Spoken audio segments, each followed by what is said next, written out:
dédié au vote du budget. Je vais procéder à l'appel. Madame Marie-André Altier. Madame Laetitia Arnaud. Monsieur Christian Ozas. Monsieur Pierre Avon. Monsieur Jean-Marie Blanc. Madame Marie-Claude Bompard. Madame Sylvie Bonifaci. Madame Françoise Bouclé est excusée à donner pouvoir à Madame Laure Giton. Madame Marie Calero. Madame Laurence Desfonds-Fargeon. Monsieur Hervé Flogère. Monsieur Juan Garcia. Madame Laure Giton. Monsieur Jean-Louis Grappin. Monsieur Jean-Marc Garinos. Madame Myriam Gutierrez. Madame Florence Jouve-Lavolée. Monsieur Jean-Pierre Lambertin. Monsieur François Lucas. Monsieur Jean-Yves Maréchal. Monsieur Denis Mossy. Monsieur Christian Perron est excusé à donner pouvoir à Monsieur Benoît Sanchez. Monsieur Joël Racami est excusé à donner pouvoir à Monsieur Jean-Marie Blanc. Monsieur Claude Raoult est excusé à donner pouvoir à Madame Marie-Claude Bompard. Madame Cathy Ricard. Présente. Madame Bruna Romanini. Monsieur Benoît Sanchez. Présent. Madame Anne-Marie Soultan est excusée à donner pouvoir à Monsieur Hervé Flogère. Madame Virginie Vicente. Monsieur André Vigli a donné pouvoir à Monsieur Jean-Yves Maréchal. Je vous remercie. Question numéro 1. Il s'agit de la nomination du secrétaire de séance. Conformément au Code général des collectivités territoriales, il vous est proposé de désigner Madame Laurence Desfonds-Fargeon comme secrétaire de séance. Est-ce qu'il y a des abstentions? La Ligue du Sud, qui est contre, dossier adopté à l'unanimité. Le rapport numéro 2, il s'agit de l'approbation du procès-verbal du 27 février dernier. Est-ce qu'il y a des questions? Qui s'abstient? La Ligue du Sud, qui est contre, adopté à l'unanimité. Le rapport numéro 3, il s'agit de la participation financière de la programmation pour cette année du contrat de ville de Bolène. Il s'agit, vous l'avez vu, je vous passe tous les considérants d'un contrat de ville à hauteur de 215 074 € pour lequel la contribution et la ventilation des subventions est ainsi faite. Et donc, il vous est proposé de valider l'enveloppe de 37 180 €, d'approuver le plan de financement de la commune pour la programmation des actions de l'année 2024 et de m'autoriser à signer le plan de financement et de demander à tous les membres des associations citées dans cette délibération, de ceux qui font partie des bureaux de ces associations, comme Madame Arnaud pour le handball, de quitter la salle au moment du vote. Est-ce qu'il y a des questions? Qui s'abstient? La Ligue du Sud, qui est contre, dossier adopté à l'unanimité. Le rapport numéro 4, il s'agit cette fois de la nouvelle génération de contrat de ville, engagement quartier 2030, c'est un accord cadre comportant préfiguration du contrat de ville entre la préfecture, la commune de Bolène et la communauté de communes. Il s'agit de prendre en compte la nouvelle carte géographique du contrat de ville qui englobe 700 habitants de plus au 31 décembre 2023, d'approuver l'engagement quartier 2030 et de m'autoriser à signer l'engagement quartier 2030 et tout document qui se rapporte à ce contrat de ville. Est-ce qu'il y a des questions? Qui s'abstient? La Ligue du Sud, qui est contre, adopté à l'unanimité. La question numéro 5, il s'agit d'une subvention à l'amicale du personnel de la communauté de communes, comme nous l'avons fait en 2023 à hauteur de 3 500 €. La subvention annuelle de fonctionnement qui est proposée au conseil communautaire est du même ordre, 3 500 € à l'association de l'amicale du personnel pour l'année 2024. Dire que les fonds nécessaires seront prélevés au budget principal et m'autoriser à signer tout document se rapportant à ce rapport. Il y a des questions? Qui s'abstient? Qui est contre? À l'unanimité. Merci. Rapport numéro 6, il s'agit de la subvention 2024 pour Prévigrel. Madame Ricard, vous avez la parole. Merci, Président. Il s'agit ici, excusez-moi, il s'agit ici d'un avenant à la convention qui nous lie déjà à Prévigrel, une association à but non lucratif créée en 1997 et qui lutte contre les chutes de grêle par un ensemencement des nuages afin de réduire la taille des grêlons et empêcher trop de dégâts sur les cultures ou sur les biens. La participation financière pour notre territoire est de 7 056 €. Il vous est demandé d'émettre un avis favorable. Merci Madame. Y a-t-il des questions? Qui s'abstient? qui est contre, à l'unanimité. Je vous remercie. Rapport suivant. Il s'agit cette fois d'une subvention à l'association de l'Office central de coopération à l'école, de l'école Gabriel Péri, donc à la Croisière, pour la création d'un jardin pédagogique. Madame Ricard. Merci, Président. Effectivement, les enseignants de l'école maternelle de Gabriel Péri souhaitent travailler en atelier pratique du jardinage pour amener les enfants à observer l'évolution du vivant végétal. Pour la réalisation de ce jardin potager, en octroyant une subvention de 847 € pour l'acquisition de bacs, de terreaux et de fournitures pour ce projet. Ici, il vous est proposé d'accorder une subvention exceptionnelle donc pour l'école Gabriel Péri de 677 € à l'association OCCE de l'école Gabriel Péri à Bolène. Merci. Y a-t-il des questions? Qui s'abstient? Qui est contre? À l'unanimité. Merci. Le rapport numéro 8, il s'agit cette fois dans le cadre du concours école fleurie et potagère en Vaucluse pour l'école des Tamaris à Bolène. Madame Ricard. C'est ici les parents et les enseignants de cette école qui souhaitent porter un projet d'école fleurie, ce projet pluridisciplinaire qui a pour but de sensibiliser les enfants à l'environnement, à l'écologie, au développement durable et à la nature et à son respect. Donc nous sollicite pour une subvention de 402 € et nous vous proposons d'accorder cette subvention exceptionnelle pour un montant de 320 € à l'association OCCE de l'école des Tamaris à Bolène. Merci. Y a-t-il des questions sur ce rapport? Qui s'abstient? Qui est contre? À l'unanimité. Merci. Le rapport numéro 9, il s'agit de la subvention déchets pieds à l'étrier dans le cadre des actions de sensibilisation à l'environnement animées par la ressourcerie. Madame Ricard. Oui, Président, il s'agit ici de renouveler le contrat qui nous lie au pied à l'étrier, donc qui est chargé, vous le savez, au niveau de la ressourcerie, d'animer, de propager de la pédagogie auprès de notre population, soit pour les enfants, soit pour les adultes, soit pour les acteurs du territoire. Et ces ateliers d'animation sont donc portés par du personnel qui, pendant qu'ils sont sur des animations, ne sont pas au travail effectif du travail de la collecte. Donc, on nous demande de participer sur un budget global, sur un poste, sur ce travail d'animation qui s'élève à 35 895 €. Le pied à l'étrier nous demande une participation à hauteur d'une subvention de 16 000 €. Rien de changé depuis l'année dernière puisque c'est reporter les mêmes chiffres. Merci. Y a-t-il des questions? Qui s'abstient? Qui est contre? À l'unanimité. Merci. Le rapport numéro 10, il s'agit de la consultation de la CNR pour le confortement des berges du canal de fuite de l'usine de Bolène. Madame Ricard. Un dossier donc que la Compagnie nationale du Rhône a déposé le 3 août 2023 pour une demande d'autorisation d'exécution de travaux qui consiste au confortement des berges du canal. Donc les instructions administratives se sont écoulées. L'objectif est de créer un talus à pente uniforme en utilisant des enrochements pour protéger les marnes de l'érosion. Donc la commission environnement a émis un avis favorable. Le déroulement des travaux se fera de juillet à décembre 2024 pour tenir compte du calendrier écologique et de la période hydrologique.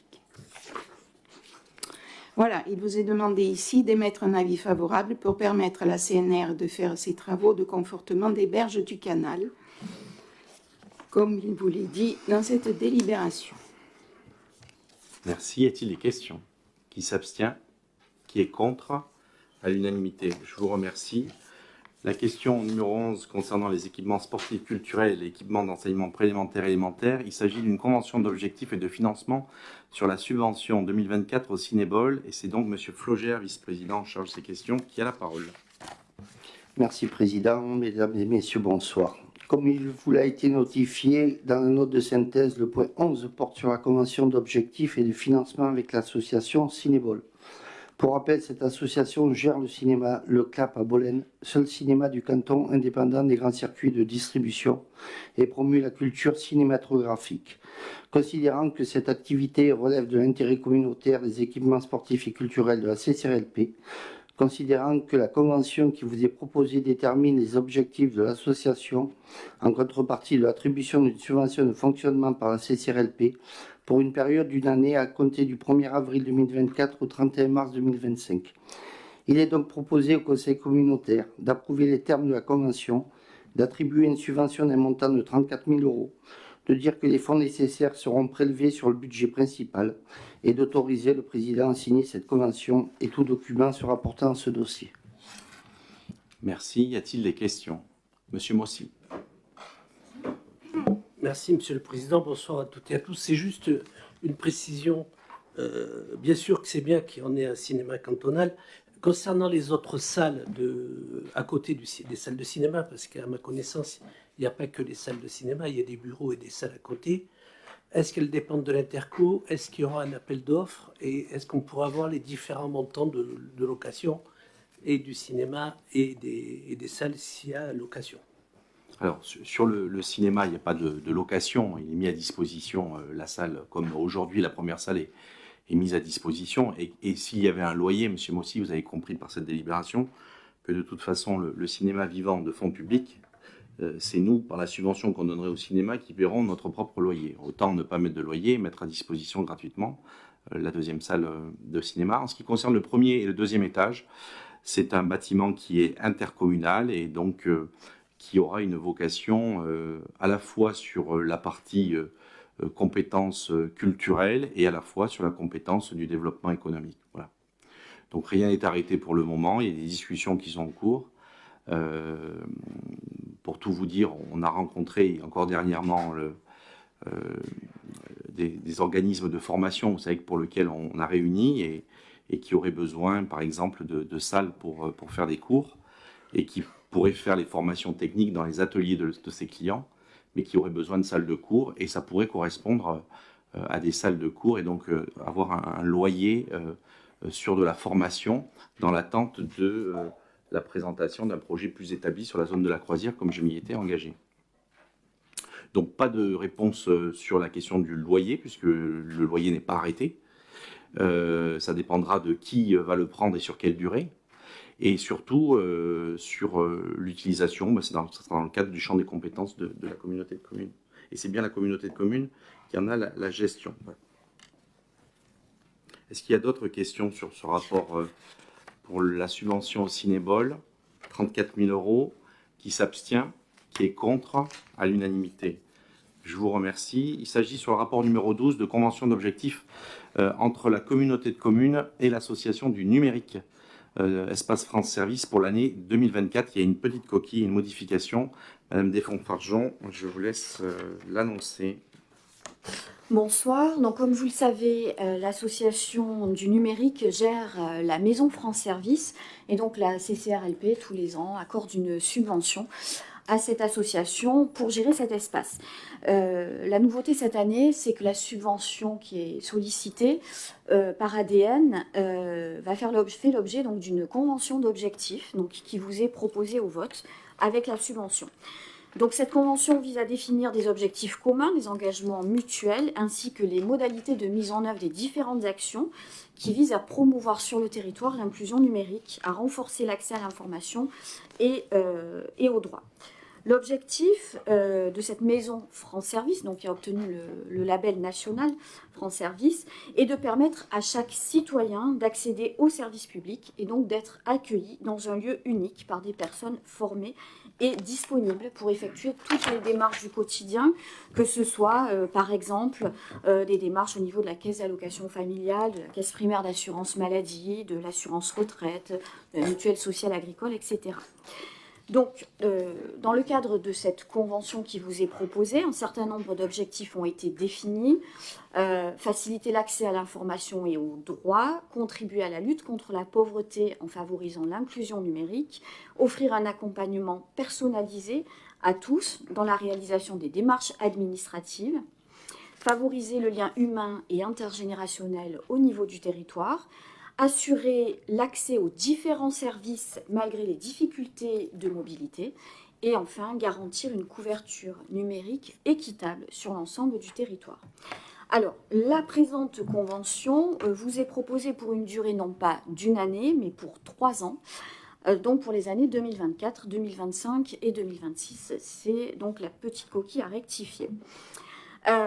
Donc dans le cadre de cette convention, la CCRLP s'engage à verser une subvention annuelle d'un montant de 23 000 € à l'association du numérique pour soutenir la mise en œuvre de l'ensemble de ses missions. Il est donc proposé au Conseil communautaire d'attribuer une subvention de 23 000 € dans le cadre de cette convention d'objectifs signée entre la communauté de communes Rhône-Metz-Provence et l'espace France Service. Merci Madame. Y a-t-il des questions? Oui. Oui, pardon. Ça sera bref, mais on assiste au désengagement de l'État quand on voit toutes les missions qu'on confie à ces gens, Direction générale des finances, le ministère de l'Intérieur, le ministère de la Justice, la Poste, France Travail, la CAF, la MSA, j'en passe et des meilleurs. Je ne vois pas comment ces gens qui remplacent des fonctionnaires peuvent rendre les mêmes services. On s'aperçoit qu'avec la fermeture des finances à Bolène, on ne peut pas avoir les mêmes services. On l'a vu l'année dernière. Moi-même, je me suis rendu à France Service Bolène, là, tenu par ADN. Mais je ne comprends pas comment les citoyens arrivent à s'en sortir. Et quand il y a une révolte agricole, on découvre qu'il faut remettre des gens près des agriculteurs dans les sous-préfectures. Avant, les fonctionnaires de l'État venaient dans les coopératives et les négociants aidaient les agriculteurs à remplir leurs dossiers. Aujourd'hui, ils n'ont plus rien. Ils ont Internet. Et puis, deuxième chose, on est obligé de financer. Pourquoi ? J'ai inauguré quelques France Service à droite à gauche. L'État, ce qu'il donne, ne couvre pas le salaire. En clair, l'État nous donne 45 000 € quand ça en coûte 55 000. Donc on est obligé de mettre la main à la poche. Alors je suis tout à fait favorable à les aider, mais il faut avoir conscience qu'on est en train de pallier à des fonctions que l'État devrait remplir. Mais bon, bien sûr, on va le faire, mais ce n'est pas logique. Et ça nous coûte tous les ans, et ça coûte aussi à l'association qui ne peut pas être performante, je regrette de le dire surtout. On ne peut pas être un financier, la CAF, la MSA, la CPAM, la caisse de retraite. Alors qu'est-ce qu'on fait? On accompagne un peu les gens dans le numérique, parce qu'en effet, il y a 13,5 millions de nos citoyens qui n'ont pas accès au numérique. Mais ce n'est pas la panacée, il ne faut pas croire. Y a-t-il d'autres interventions? Qui s'abstient? Qui est contre? Adopté à l'unanimité. Question suivante. Il s'agit du dispositif renouvelé de l'aide au permis de conduire pour l'année 2024. Madame Desfonds-Fargeon. Il s'agit effectivement de renouveler ce dispositif que vous connaissez, qui a été mis en place depuis quelques années par la CCRLP et qui consiste donc à fournir une aide au financement du permis de conduire. Donc c'est un dispositif qui vise à favoriser l'accès pour les jeunes à l'emploi et aux formations.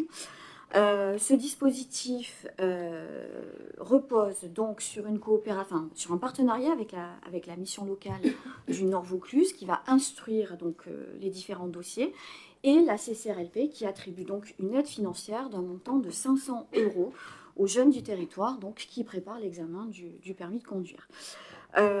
Cette aide ensuite et son attribution fait l'objet d'une convention avec le bénéficiaire qui s'engage en contrepartie à effectuer un stage d'une durée de 10 à 15 jours dans l'un des services de la communauté de communes. Et donc l'aide est versée à l'issue de ce stage. Il est donc proposé au Conseil communautaire donc, de reconduire ce dispositif pour l'année 2024 selon les modalités qui ont été votées lors de sa création et dont les grandes lignes viennent d'être rappelées. L'enveloppe financière pour 2024 est fixée à 10 000 €. Merci. Et sur l'année 2023, 7 dossiers ont été accompagnés. C'est un dispositif que nous avons depuis maintenant 2019. Est-ce qu'il y a des questions? Qui s'abstient? Qui est contre? À l'unanimité. Merci. Rapport numéro 14, il s'agit d'une subvention à l'outil en main. Madame Desfonds-Fargeon. Donc, cette association, l'outil en main, vous la connaissez également très bien. Elle a pour but d'initier des jeunes, dès l'âge de 9 ans et jusqu'à 15 ans, aux métiers manuels et aux métiers d'art, donc dans le cadre d'une transmission des savoir-faire par les artisans eux-mêmes, et donc qui vient s'inscrire dans une valorisation de ces métiers de l'artisanat. L'association L'Outil en Main participe à différentes manifestations pour l'année 2024. Le Forum des métiers à Saint-Paul, la journée porte ouverte en juin, la journée européenne du patrimoine et la journée des associations en septembre. Elle reçoit également les amis de l'école de Saint-Féréol et à l'inauguration d'un certain nombre d'ateliers. Donc l'association a sollicité une subvention pour 2024 d'un montant de 7 000 €. Il est donc proposé au conseil communautaire d'attribuer à L'Outil en Main, au titre de l'année 2024, une subvention d'un montant de 7 000 € et donc de dire que les fonds nécessaires seront prélevés sur le budget en cours aux natures et fonctions prévues à cet effet. Merci. Y a-t-il des questions? Qui s'abstient? Qui est contre à l'unanimité? Merci. Rapport numéro 15. Il s'agit cette fois de la cotisation 2024 à Vaucluse-Provence Attractivité, l'agence départementale de développement économique et touristique. C'est une convention de partenariat. Madame Desfonds-Fargeon. Donc il s'agit effectivement d'adopter une convention de partenariat et donc de valider la cotisation qui sera versée par la CCRLP à Vaucluse-Provence Attractivité. Cette convention vise, comme chaque année, à définir les modalités de partenariat entre la CCRLP et VPA en cohérence avec les orientations qui ont été fixées par la région Sud. En 2024, comme toutes les années, VPA s'engage sur des missions d'accompagnement des professionnels et des territoires. Elle mettra également l'accent sur la structuration des filières d'avenir pour attirer sur le territoire de Vaucluse des entreprises à forte valeur ajoutée en termes d'emploi, d'innovation ou encore d'environnement. Elle mettra également en place une campagne de communication nationale pour faire valoir donc, le territoire de Vaucluse au niveau national. Donc, le conseil communautaire est invité à approuver les termes de cette convention de partenariat avec Vaucluse-Provence Attractivité pour l'année 2024, ainsi que les engagements respectifs de l'association et de la collectivité, et d'acter le versement d'une subvention calculée donc sur un montant de 90 centimes d'euros par habitant pour la durée donc de la convention, soit un montant de 21 930 €, donc pour une population de 24 366 habitants au niveau de la CCRLP. Merci. Y a-t-il des questions? Monsieur Mossy. Deux questions, Monsieur le Président. La première, dans la dernière phrase, il n'est pas précisé à quelle date éventuellement ça... On dit qu'on peut dénoncer par lettre recommandée, mais il n'est pas précisé ni la date ni le délai. Donc c'est peut-être un détail, mais bon, ça a attiré mon attention. Et la deuxième chose, j'ai siégé dans d'autres instances où on a voté la subvention, et il y avait un rajout qui n'est pas dans la convention qui nous est présentée, qui était Vaucluse-Provence Attractivité lance le projet Vaucluse Attractivité avec 3 points, attractivité des professionnels de santé en milieu rural, faciliter l'accès aux soins et à la santé, établir un partenariat départemental, puis encore 4 autres points. Et j'ai été étonné qu'ils ne soient pas repris dans cette convention, alors que dans d'autres organismes, il y avait un côté attractivité santé. Mais peut-être que c'est propre à d'autres organismes. Alors, voilà. Sachant qu'il, notamment, le recrutement et la recherche de professionnels de santé, l'attractivité des communes, concevoir des offres agiles et couvertes sur l'hôpital, etc., etc. Donc, comme j'avais voté par ailleurs cette convention que je vais voter, j'ai été surpris qu'elle ne soit pas dans la convention qui nous était présentée. Alors, d'abord, l'ensemble des conventions qui sont proposées sur les EPCI de notre département ne sont pas identiques, vous l'aurez remarqué. En ce qui concerne ce que vous dites, c'est en effet, il y avait eu 2 conventions qui avaient été portées dans le sud de Vaucluse, où en effet, il y avait sur les territoires ruraux des problématiques de désertification qui avaient été intégrées. Ce n'est pas les objectifs que nous donnons à Vaucluse-Provence Attractivité. Nous demandons à Vaucluse-Provence Attractivité d'être le prescripteur d'entreprises qui cherchent du foncier sur le département de Vaucluse et qui l'ont déjà fait par le passé, c'est-à-dire nous proposer des entreprises qui cherchent de la logistique ou autre, et de pouvoir nous accompagner en ce qui concerne justement le réseau au travers de l'ensemble des dispositifs qui existent déjà, d'accompagnement des chambres consulaires, des clubs d'entreprise et surtout de la CCI, parce que c'est un point qui est important. C'est pour ça que ça n'apparaît pas. En ce qui concerne les délais, il est d'usage dans les conventions d'1 an que le délai soit d'un mois, mais je ne sais pas si quand c'est pas précisé, ça me semble que c'est ce qui s'applique. Mais s'il fallait le rajouter, je vous propose, chers collègues, que nous rajoutons ce délai d'un mois, si c'est possible, et si tout le monde l'accepte. Voilà. Ce qui nous permettra d'avoir un cadre beaucoup plus précis. Merci. Est-ce qu'il y a d'autres interventions? Qui s'abstient? Qui est contre? À l'unanimité. Je vous remercie. Question numéro 16. Il s'agit cette fois d'une subvention à l'Aprova 84, Madame Desfonds-Fargeon, pour aider les associations. Donc l'association Aprova 84 mène des actions à destination donc, de nos associations du territoire de la CCRLP.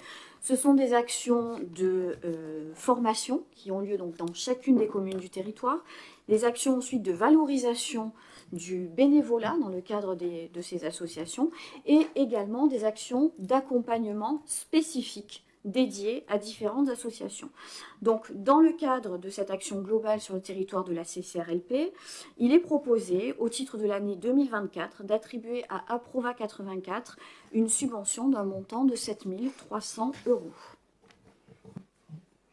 Merci. Et vous avez le distinguo de chacune des demi-journées qui sont d'accompagnement spécifique. Est-ce qu'il y a des questions sur ce rapport? Qui s'abstient? Qui est contre? À l'unanimité. Merci. Question 17, il s'agit d'une subvention 2024 à l'association des commerçants de la ville de Bolène, Bolène Active, Madame Desfonds-Fargeon. Donc, il s'agit en effet d'attribuer une subvention à l'association de commerçants Bolène Active, dont les objectifs sont la réalisation d'actions en faveur des commerçants et des professionnels en centre-ville et en périphérie de Bolène.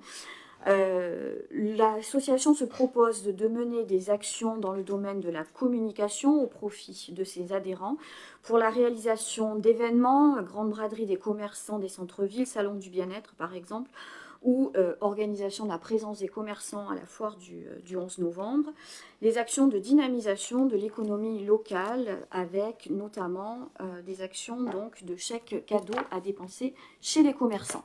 L'association Bolène Active sollicite une subvention de fonctionnement pour l'année 2024 de 11 000 €. Le conseil communautaire est donc invité à attribuer une subvention de fonctionnement à l'association Bolène Active pour l'année 2024 d'un montant de 11 000 €. Merci Madame, l'occasion de saluer le travail que fait cette association de commerçants. Est-ce qu'il y a des questions?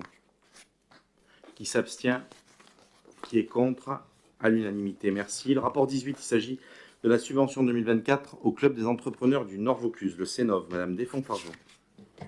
Là aussi, il s'agit, comme chaque année, donc d'attribuer une subvention de fonctionnement à l'association donc, du Club des entrepreneurs du Nord Vaucluse, qui porte une action d'animation sur le territoire, d'accueil des nouvelles entreprises et qui permet de fédérer les entrepreneurs locaux et de leur permettre également de créer un réseau et de porter ensemble un ensemble d'actions.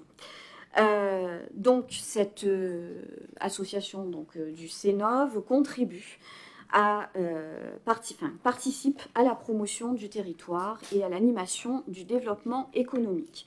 L'association sollicite pour l'année 2024 une subvention de fonctionnement de 15 000 €. Le conseil communautaire est donc invité à attribuer une subvention de fonctionnement à l'association CENOV pour l'année 2024 pour un montant de 12 000 €.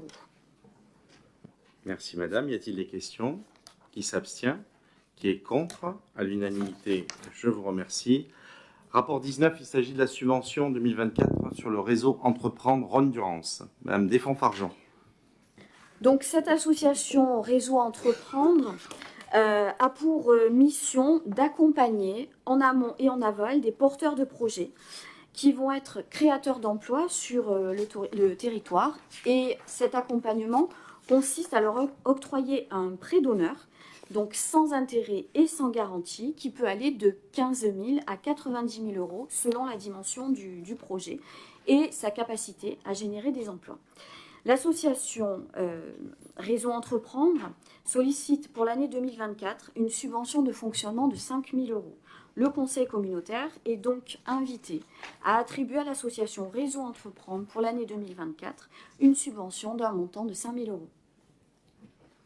€. Merci. Y a-t-il des questions? Qui s'abstient? Qui est contre? À l'unanimité. Merci. Rapport suivant, il s'agit d'une subvention 2024 au syndicat d'initiative de Bolène. Madame Desfonds-Fargeon. Donc, il s'agit d'attribuer la subvention annuelle au syndicat d'initiative de Bolène, que l'on ne présente plus, et qui participe largement à faire connaître et à animer notre territoire par une animation touristique et culturelle avec différentes actions telles que des accueils de bienvenue des touristes, des visites historiques de nos centres-villes notamment, l'animation Laisse Bouquin le dimanche matin en période estivale, des sorties découvertes du patrimoine, etc. Il est donc proposé au conseil communautaire d'attribuer une subvention de 1 800 € donc au titre de l'animation touristique et culturelle sur un projet de l'association qui représente 5 950 €. Merci madame. Donc tous ceux qui sont membres du bureau du syndicat d'initiative, mais je vois qu'ils sont déjà partis, monsieur Blanc et madame Gutierrez. Monsieur Mossy, vous avez une question? Oui, plusieurs fois, on a voulu se rendre à l'office du tourisme pour connaître un petit peu les festivités qu'il y avait à la Cigalière. Oui. Et on a trouvé porte fermée pendant le mois de février plusieurs fois. Que se passe-t-il? C'est très simple. Le personnel, certains ont eu des difficultés de santé et par conséquent, ils ont eu un arrêt de travail et les personnes n'ont pas été remplacées. Mais ça ne se reproduira pas sur la période estivale, mais sur la période hivernale.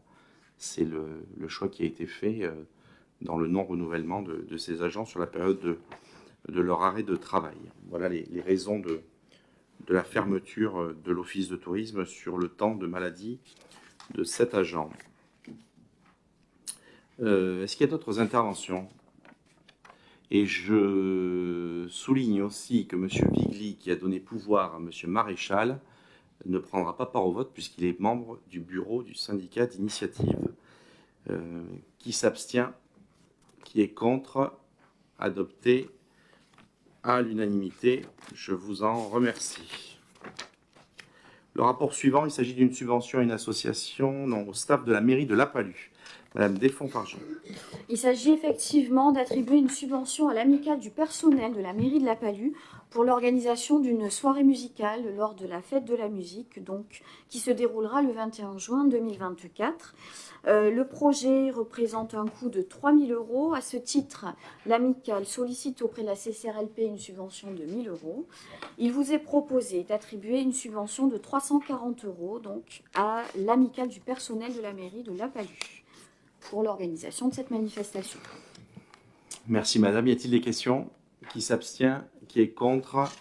À l'unanimité. Je vous remercie. Rapport numéro 22, il s'agit d'une subvention à l'association Gym Attitude de La Palud. Madame Desfonds-Fargeon. Donc cette fois, il s'agit d'une subvention qui est sollicitée par l'association Gym Attitude de La Palud, qui envisage donc dans le cadre de la fête des ballets organisée à La Palud le 2 juin 2024, d'organiser donc un corso sur le thème des ballets.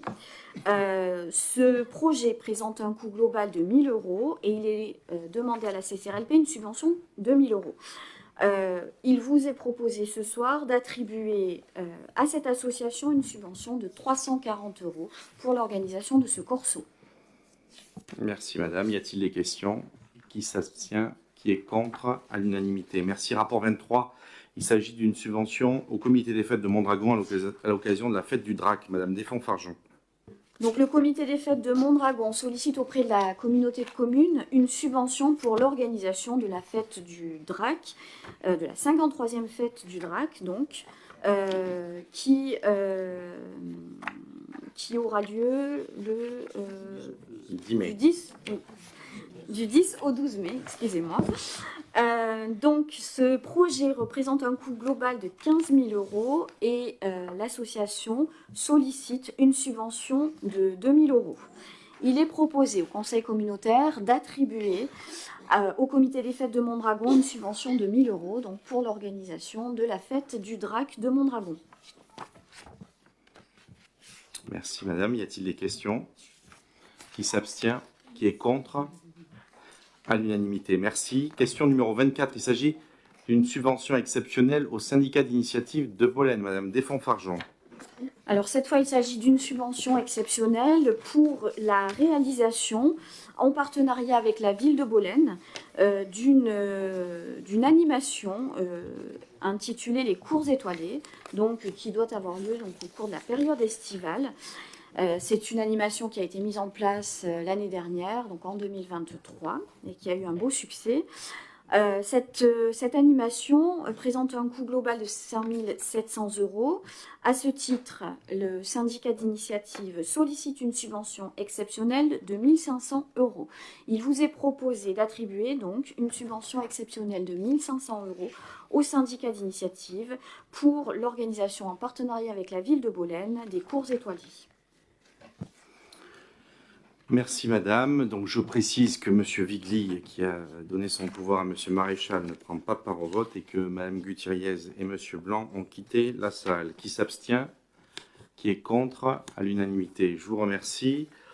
Le rapport 25 est retiré pour des raisons simples de commission qui n'a pas pu se tenir puisqu'elle a été reportée et qu'elle aura lieu donc après la séance de ce soir et donc il n'est pas opportun de délibérer sur ce rapport en l'absence de commission. Le rapport 26, il s'agit de la convention du service commun technique. En l'occurrence, il s'agit, vous l'avez vu, d'approuver les termes de la convention relative au service commun technique avec ces 18 agents et de m'autoriser à signer cette convention et tous les documents se rapportant à ce que nous avons, voilà, donc c'est sur 3 ans, 1er avril 2024, conclu pour une durée de 3 ans. Est-ce qu'il y a des questions? Monsieur Mossy. Pour ma part, je voterai contre, je vais m'expliquer pourquoi.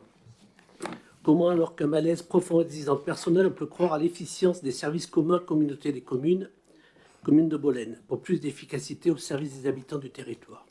Le lendemain de l'étude du rapport social présenté en conseil communautaire, le 14 novembre 2023, comme vous l'aviez annoncé, vous avez rencontré les personnels des services techniques.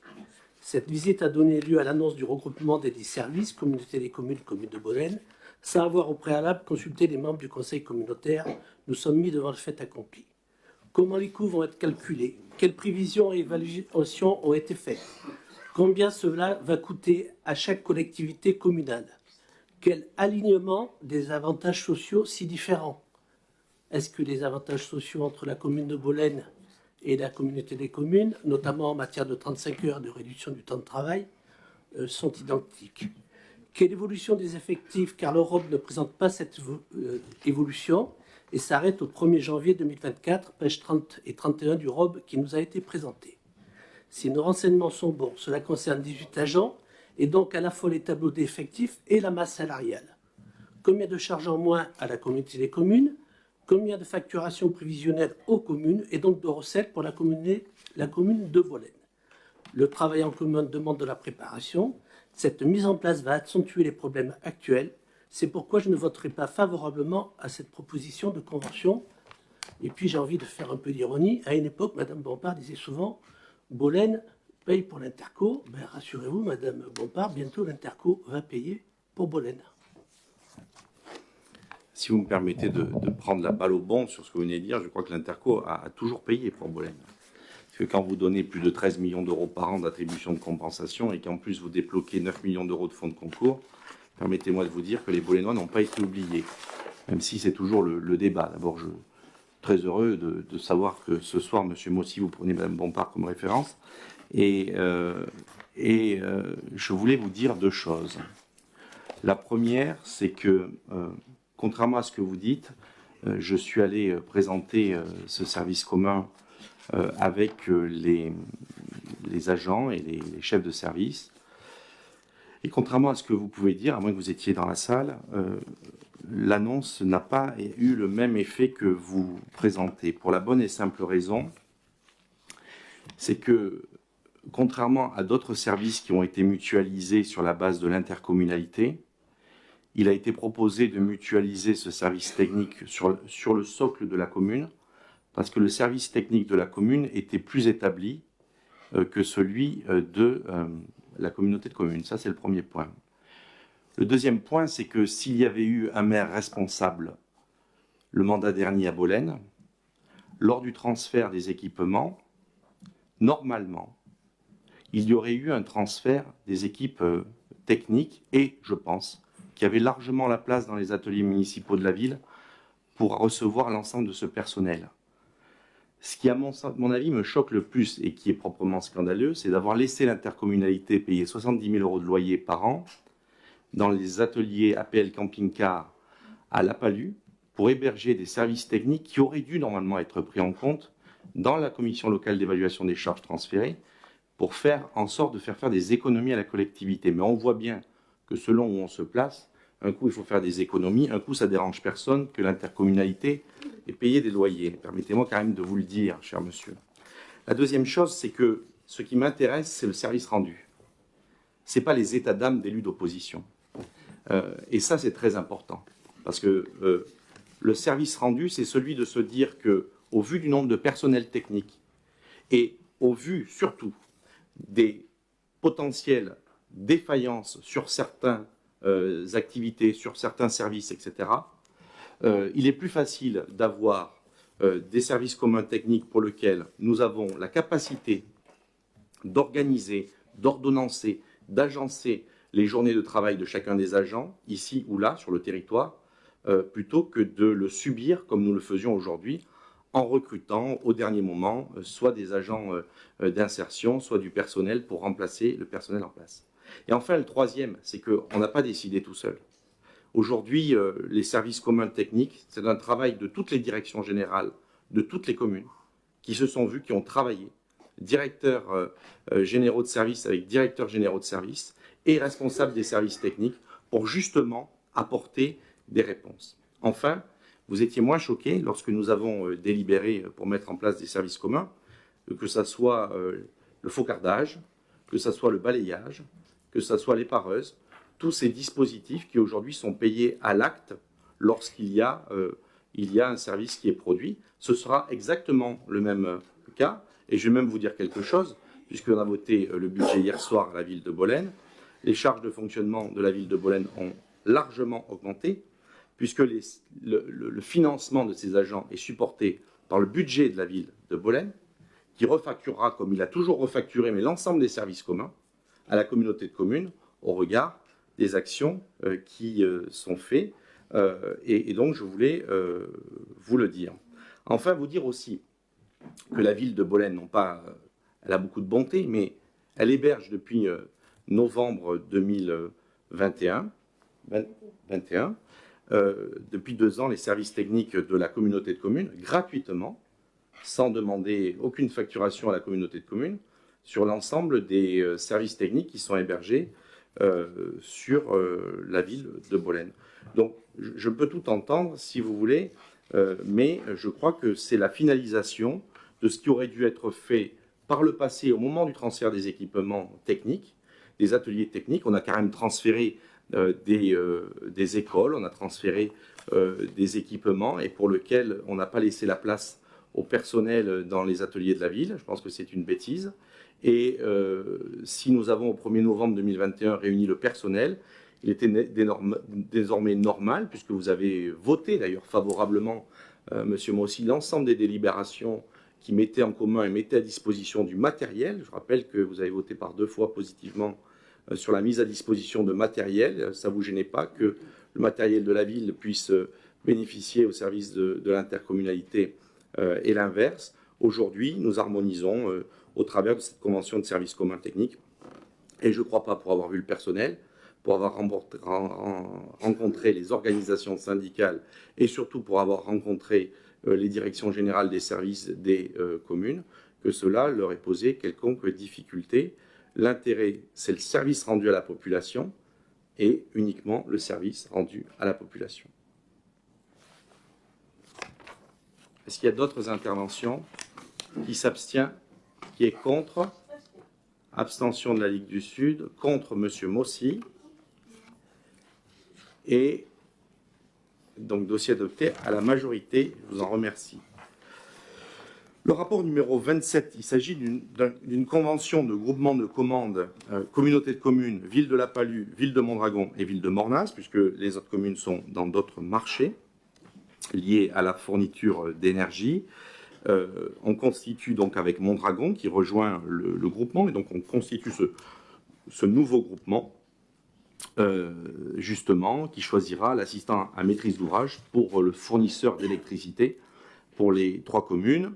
Vous aurez compris qu'on constitue aujourd'hui, on devra consulter plus tard et enfin attribuer pour le 1er janvier 2025.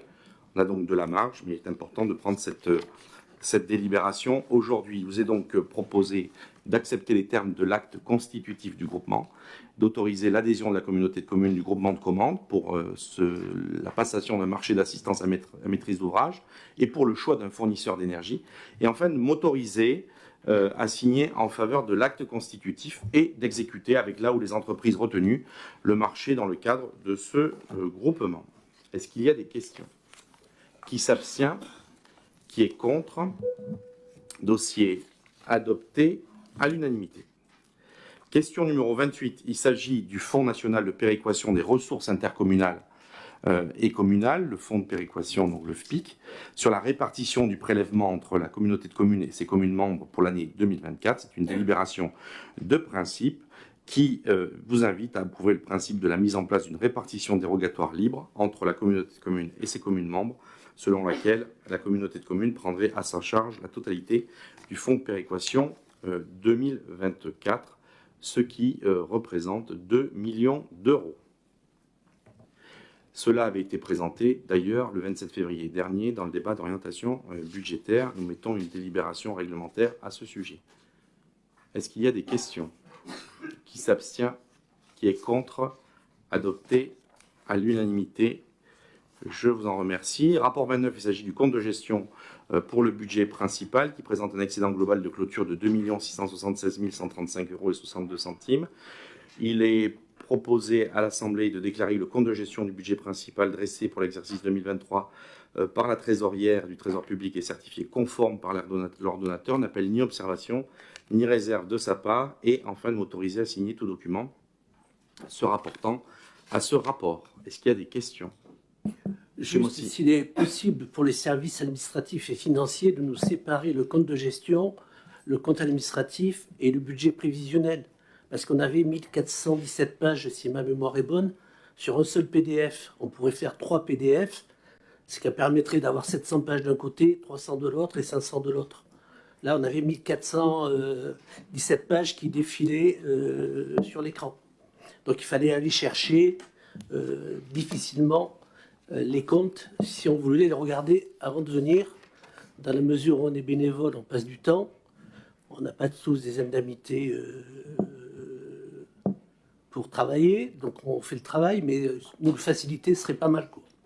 Est-ce que vous avez compris ce que je veux dire? Je suppose que tout le monde a regardé le document. Il y a 1417 pages d'affilée et les 3 comptes ne sont pas séparés.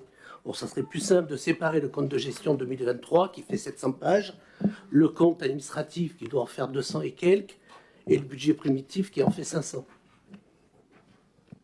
C'est noté. Est-ce qu'il y a d'autres questions? Qui s'abstient? Qui est contre? Abstention de la Ligue du Sud. Abstention de M. Mossy.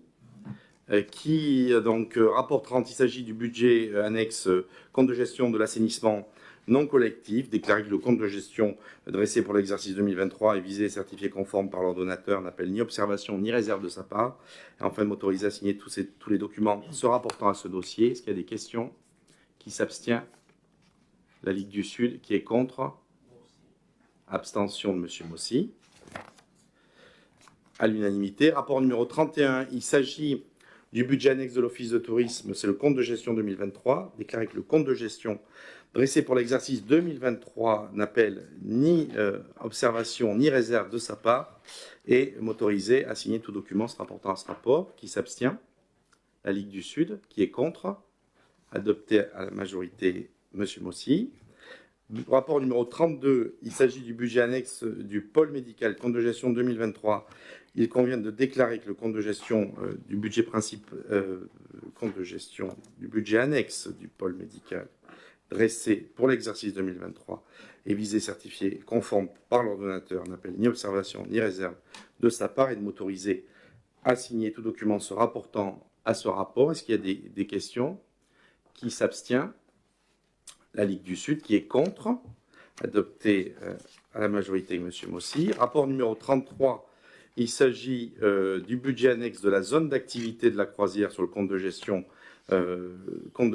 qui n'appelle ni réserve ni observation de la part de l'ordonnateur et m'autoriser à signer tout document se rapportant à ce dossier. Est-ce qu'il y a des questions? Qui s'abstient? La Ligue du Sud. Qui est contre? Adopté à la majorité avec M. Mossy. Rapport numéro 34, il s'agit du budget annexe de la zone d'activité Pan-Europarc sur le compte de gestion 2023. Déclarer que le compte de gestion dressé par la trésorière est certifié, visé et conforme par l'ordonnateur n'appelle ni observation ni réserve de sa part et m'autoriser à signer tout document se rapportant à ce dossier. Est-ce qu'il y a des questions? Qui s'abstient?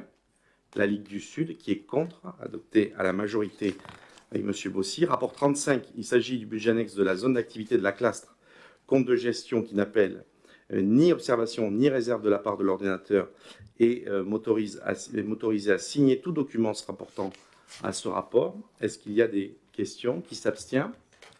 La Ligue du Sud. Qui est contre? Adopté à la majorité avec M. Mossy. Le rapport 36, vous le savez, chers collègues, l'article du Code général des collectivités précise que lorsque le président indique en application de l'article 21-21-14 du Code général des collectivités, dans les séances où le compte administratif est débattu, le conseil communautaire doit élire son président. Ainsi, il est proposé à l'Assemblée d'élire une présidente de séance. Pour les rapports de 37 à 43, il est proposé Mme Cathy Ricard. Qui s'abstient? La Ligue du Sud. Qui est contre? Adopté à la majorité. Madame la Présidente, c'est à vous. Merci, Président. Donc, chers collègues, rapport 37. Pardon. Merci, Président. Donc, chers collègues, rapport 37, budget principal. La première ébauche de ce compte administratif avait déjà été présentée dans le cadre du DOM. Vous retrouverez donc ici les chiffres définitifs liés à l'activité 2023 de la CCRLP. Le compte administratif 2023 du budget principal se clôture en section de fonctionnement avec un total de dépenses de 32 43 814 € et un total de recettes de 36 24 556 € avec l'excédent reporté. En section d'investissement avec un total de 8 115 655 € en dépenses y compris les restes à réaliser et le déficit reporté est de 6 412 816 € en recettes, reste à réaliser inclus. Ces chiffres aboutissent donc à un excédent de clôture conforme au compte de gestion de 2 676 135,62 €. Président. C'est pas moi qui préside. Il y a des questions, des remarques? Oui. Pardon. Monsieur Mossy, vous avez... Merci. Le Président, vous stigmatisez systématiquement mes questions, ma volonté de m'opposer quelquefois. C'est aussi ça la démocratie. Je vous ferai juste remarquer qu'au départ, initialement, j'ai voté pour vous puisque vous avez eu 28 voix sur 31. Je crois deviner les 3 voix qui vous manquaient, d'où elles venaient. Par contre, il y a un vice-président qui a eu que 19 voix sur 28. Il a manqué 9. Votre majorité, à ce moment-là, on peut se douter des 4 voix qui manquaient, mais il en manquait encore 8. Vous n'avez pas pris la parole pour stigmatiser ceux qui ne votaient pas pour votre majorité. Chose étonnante, il y a des traitements différents d'un vote à l'autre.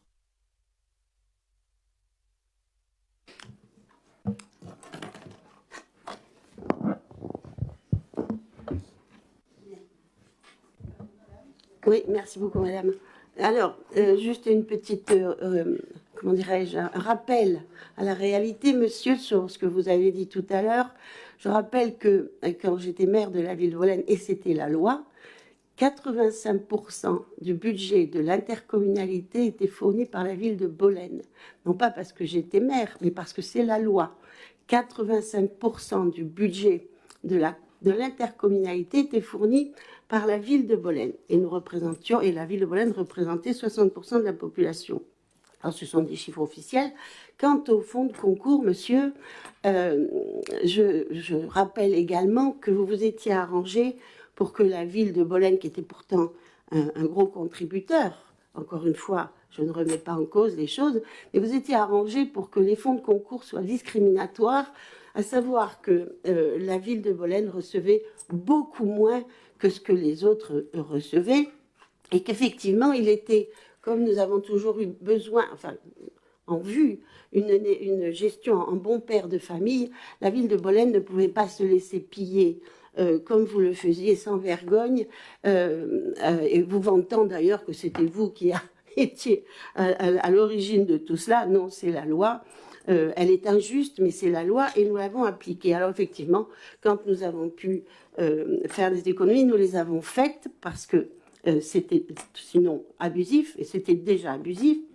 Par ailleurs, je rappelle, et ils ne doivent pas le regretter, qu'un certain nombre de personnels n'avaient pas envie d'être transférés, et vous le savez bien, que par ailleurs, ce n'est pas Madame Bompard qui vous fait faire des gaspillages, puisque même la Chambre régionale des comptes, sur le personnel, vous avez épinglé il y a quelques...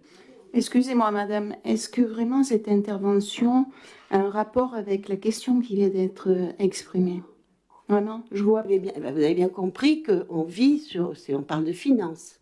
Et que si monsieur le président parle de choses, je peux y répondre quand même. Ou ça vous gêne aussi à vous? Non, ça ne me gêne pas, mais venez-en au... Mais je viens, madame. J'y viens. Ne soyez pas trop pressée, parce que vous pourriez être déçu de votre, comment dirais-je, votre impatience. Alors, dans ce BP, alors je vous rappelle qu'effectivement, la ville de Bolène a bien fourni ce que je disais, et que vous avez voulu toutes les compétences. Ça a à voir avec le dossier. Hein. Vous avez voulu toutes les compétences, moyennant quoi, au fil de ces 4 années, on s'aperçoit que vous avez rendu des compétences aux uns et aux autres parce que vous n'arrivez pas à les assumer. Et on va le voir, madame, très clairement. Alors, la seule... et ça fait 10 ans que vous êtes maintenant à la tête de cette collectivité. 10 ans, pas 4 ans. 10 ans, et on voit que la politique que vous menez est une politique qui ne fonctionne pas, et Dieu sait que vous avez les mains libres quand même maintenant. Hein. Madame, nous parlons du bilan 2023, s'il vous plaît, centrez le sujet sur le sujet. Ça devient, c'est plus une collectivité de... C'est la Gestapo, c'est pas possible. C'est quoi cette histoire? Pas de mots violents, madame, s'il vous plaît. La Gestapo, pour moi, est... S'il vous plaît, madame, venez-en au fait. Arrêtez de m'interrompre alors, ça sera mieux. Venez-en à la question. Bill.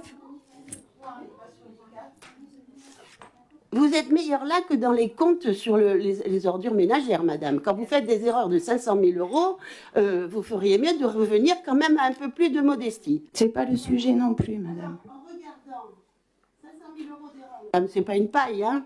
Et vous êtes... Nous sommes pas sur ce sujet, madame Bompard. Je sais bien, mais je vous rappelle à l'ordre aussi. Alors, en regardant les chiffres de ce compte administratif, il me vient une réflexion que j'ai souvent faite, mais apparemment, vous savez exécuter les budgets lorsqu'il s'agit des frais de fonctionnement. C'est la dépense la plus facile, c'est la dépense la plus énorme, et celle qui peut en partie s'apparenter, ou même globalement à du gaspillage financier et lorsqu'on ne gère pas de manière économe, ce qui est votre cas, même si vous voulez rejeter toujours les fautes sur les autres, y compris sur votre président de la République à cause de l'inflation, mais vous blâmez toujours ce que vous portez au nu. Et par contre, votre taux de réalisation s'effondre sur l'investissement, alors que c'est pour nous la meilleure dépense qui soit. C'est le signe d'une collectivité qui vit, qui bouge, mais d'investissement, on n'en voit pas du tout, même je dirais. Et c'est flagrant depuis maintenant votre prise en main de cette collectivité. Vous êtes incapable d'aménager ce territoire, vous êtes incapable d'améliorer la qualité de vie des habitants. On l'a vu avec les ordures ménagères d'ailleurs, où il y a quand même eu pas mal de difficultés de mise en place. Alors, sur le personnel, à 350 000 € près, vous arrivez à réaliser le budget. C'est bien, pas mal. Sur les charges générales, à 500 000 € près, c'est conforme, 500 000 € près. Alors que l'on aurait préféré que sur ces budgets-là, la dépense soit revue nettement à la baisse.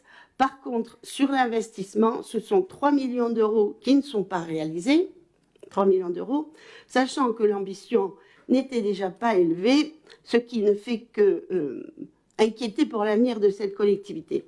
Alors, on va avoir tout à l'heure le budget primitif, je développerai un peu plus ce propos, mais en dernière remarque, je voudrais et je rejoins un peu, beaucoup même, ce qui a été dit auparavant, que malgré les mutualisations vantées à grand renfort de discours, les charges ne diminuent absolument pas, ni sur cette collectivité, ni sur l'Interco, ni même, on l'a vu hier, sur la ville de Bolène. C'est-à-dire que vous mutualisez, mais ça coûte plus cher aux contribuables, puisque chaque année, les frais dans ces deux postes-là augmentent. Alors voilà, quelque chose, vous vouliez du concret, madame, c'est du concret. C'est un chiffre qui parle, pas d'investissement, mais des effondrements sur les frais de fonctionnement, et on le verra plus tard sur les frais à caractère général. Monsieur Zilliou. Oui, Madame la Présidente, je vais répondre sans stigmatiser personne, parce que ce n'est pas là le sens. Si certains se sentent stigmatisés, il n'en est rien. Je juge simplement, vous savez, on juge un homme politique à ses prises de position et à son positionnement politique. Et on peut constater depuis plusieurs séances que l'éloignement se fait, et certains rapprochements d'ailleurs, d'autre côté, se font, et c'est toujours agréable de voir si, quand on prend la parole, une certaine personne nous regarde ou autre. Et donc, je fais juste simplement un constat, et d'ailleurs, les principales intéressées sont séduites. Vous le voyez, elles rigolent. En ce qui concerne le compte administratif, puisqu'il s'agit de cela, parce qu'on a parlé de tout, du président de la République, on a parlé des 4 dernières années, moi je veux revenir sur l'exercice du budget 2023, qui est un beau budget, un très beau budget même, puisque je vous rappelle que 2 principaux éléments ont affecté les dépenses de la section de fonctionnement en 2023. D'abord, à moins de vivre pas sur la même planète, mais bien que nous mutualisions, l'augmentation du coût de l'énergie en 2023 a été exceptionnelle, et nous avons pris près de 30% d'augmentation des denrées alimentaires. Preuve s'il en est que entre les 400 000 € d'explosion des charges d'énergie et les 24% de charges de denrées alimentaires, c'était un point important. Mais au-delà du fait, puisque vous parlez de 500 000, vous avez oublié de citer que la mise en place du dérogatoire libre sur le fonds de péréquation en 2023 a permis à la communauté de communes de financer à hauteur de 500 000 € le fonds de péréquation en lieu et place des communes membres. Là encore, ce n'était pas forcément voulu d'avance, mais en tout cas, c'est un effort que la communauté de communes a fait au service des communes pour 500 000 €. Et malgré une politique nationale de réduction des recettes fiscales, je veux quand même le rappeler, puisque quand vous cumulez la CFE et la CVAE, avec cette suppression de l'impôt de production voulue par le président de la République, c'est plus de 1,8 million d'euros qui ont été enlevés dans les recettes fiscales de la communauté de communes. Et je trouve Et je trouve quand même que finir avec un résultat de fonctionnement de près de 4 millions d'euros en ayant 1,8 million d'euros de moins de recettes fiscales, c'est une politique beaucoup plus prudente. Et d'ailleurs, si nous n'avions pas été prudents, vous nous reprocheriez aujourd'hui d'avoir jeté l'argent par les fenêtres. En fonction de la séance, vous parlez à géométrie variable. Je veux rappeler aussi que sur ce fonctionnement qui est important sur les dépenses de près de 35 millions d'euros, la moitié est reversé aux communes dans le cadre des attributions de compensation du financement d'accompagnement des communes, qu'il y a 4 millions d'euros qui est contraint sur la politique des déchets, avec cette explosion de la taxe générale des activités polluantes sur les 4 dernières années, qui est passée de 22 euros la tonne à 67 euros la tonne. Là, encore une fois, on peut comparer les années, mais les années se suivent, ne se ressemblent pas sur les fiscalités, notamment sur les déchets. Je rappelle que la restauration collective, c'est 3 millions d'euros de fonctionnement par an, qu'on a mis en place des politiques de jeunesse avec cet accueil jeune que nous avons pu financer, qu'on a mis 1,4 million d'euros dans les écoles du territoire, qu'on a mis 1 million d'euros dans les équipements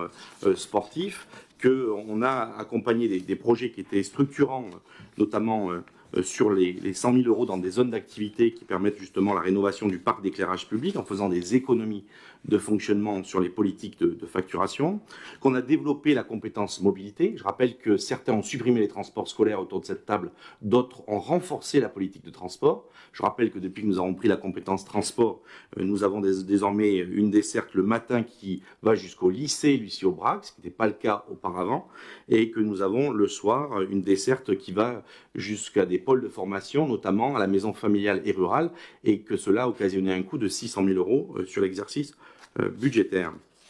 Vous dire aussi qu'on a déployé 215 000 euros dans l'investissement lié au titre du renouvellement des équipements liés aux déchets ménagers, sur l'aménagement de points d'apport volontaire, d'achat de bacs, et pour le dispatcher sur l'ensemble du territoire, 250 000 euros dans les bâtiments culturels, 267 000 euros sur l'aire de lavage phytosanitaire pour accompagner les agriculteurs avec un financement important de l'Union européenne, 400 000 euros sur la modernisation des équipements liés à la restauration collective, où on a enfin mis partout des selfs quand les enfants mangeaient, et là ça gênait personne, après le petit déjeuner de 7 heures, et qui commençaient à manger à 13 heures parce qu'ils attendaient que leurs camarades sortent pour pouvoir manger, le ventre vide, nous avons mis en place des selfs, notamment sur la ville de Bolène, qui permet justement que dès que les gamins ont fini de manger, ils puissent sortir et d'autres puissent rentrer, afin qu'on évite justement qu'ils attendent avec le ventre vide.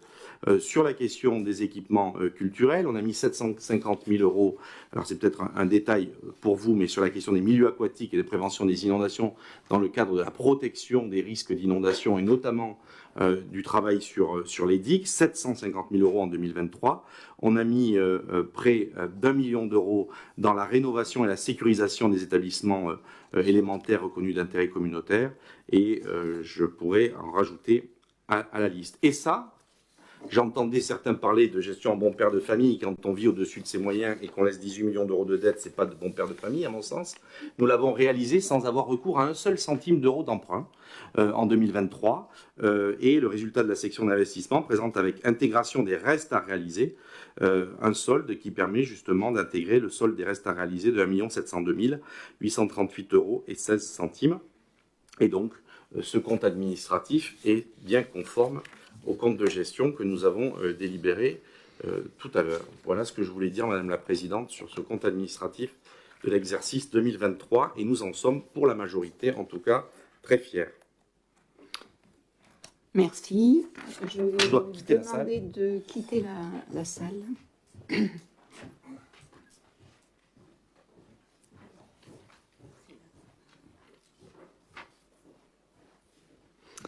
Très bien. Et à vous, chers collègues, je vais demander d'approuver et d'arrêter les comptes du compte administratif 2023 tel que présenté. Donc, qui est pour?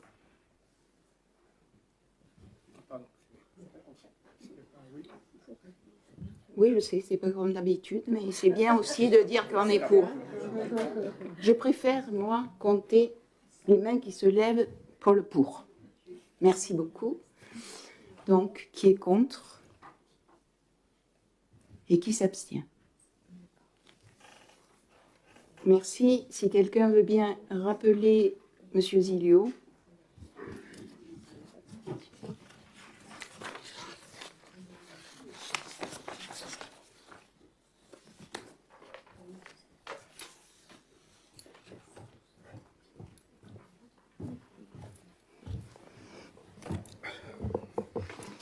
Très bien. Nous passons maintenant au rapport 38. Il s'agit du budget du SPANC, donc le budget annexe du SPANC qui dispose uniquement d'une section d'exploitation, comme vous le savez, et qui se clôture comme suit.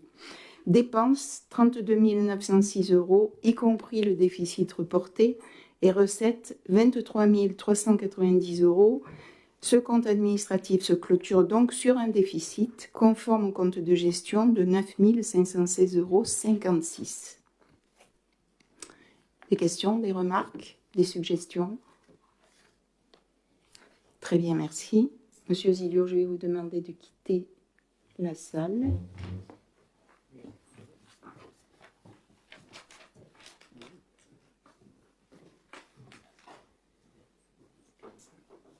Chers collègues, je vous demande d'approuver le compte tel qu'il vient d'être exposé. Qui est pour? Qui est contre? Qui s'abstient? Merci. Si quelqu'un veut bien appeler Monsieur Zilio.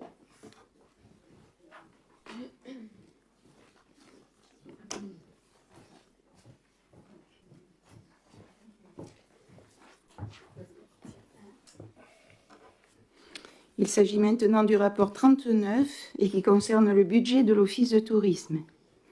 Le compte administratif du budget annexe de l'Office de tourisme peut être récapitulé ainsi. En dépenses de fonctionnement, un total de 180 608 € et 192 434 € en recettes, y compris l'excédent reporté. En section d'investissement, 1 155 000 de dépenses et 44 911 de recettes, dont l'excédent reporté. Ce compte administratif se clôture donc sur un excédent conforme au compte de gestion de 56 736,90 €. Y a-t-il des questions, des remarques? Merci, monsieur.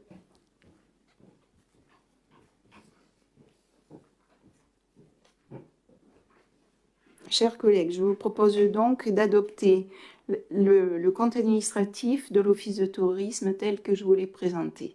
Qui est pour? Qui est contre? Qui s'abstient? Parfait, merci. Monsieur Zilio.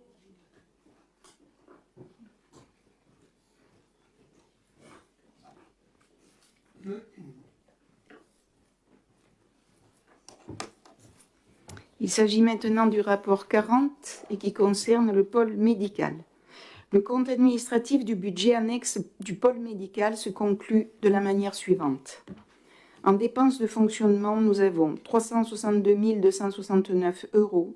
En recettes de fonctionnement, nous avons 377 725 €, y compris l'excédent reporté. Les dépenses d'investissement sont de l'ordre de 2 891 €, y compris les restes à réaliser, et les recettes d'investissement de 27 955 €, y compris l'excédent reporté. Ce compte administratif se clôture donc avec un excédent conforme au compte de gestion à hauteur de 30 879,95 €. Y a-t-il des questions ou des remarques? Madame la Présidente. Oui. Juste une remarque sur 2023 pour vous dire que le pôle médical a accueilli un centre de santé avec une association qui salarie des médecins généralistes sur 2023. C'est une nouveauté. Et que parallèlement, en avril 2023, a été créé et installé au pôle ce qu'ils appellent la CPTS, la Communauté professionnelle territoriale de santé Nord-Provence, qui organise toute la médecine générale sur le nord du territoire et qui englobe les 5 communes de la communauté de communes, plus les communes d'Uchaud, Sainte-Cécile-les-Vignes et la Garde-Paréole. Voilà ce que je voulais préciser. Donc, ça va dans le sens du développement de la médecine sur notre territoire. Et que c'est porté par le docteur Marchand et par l'infirmière de Lapalus, dont j'ai Blanquier, que je remercie pour le travail qu'ils ont fait, d'abord dans le centre de vaccination et de dépistage, et aujourd'hui dans la CPTS. Merci pour ces précisions et ces informations. Des remarques? Très bien. Merci.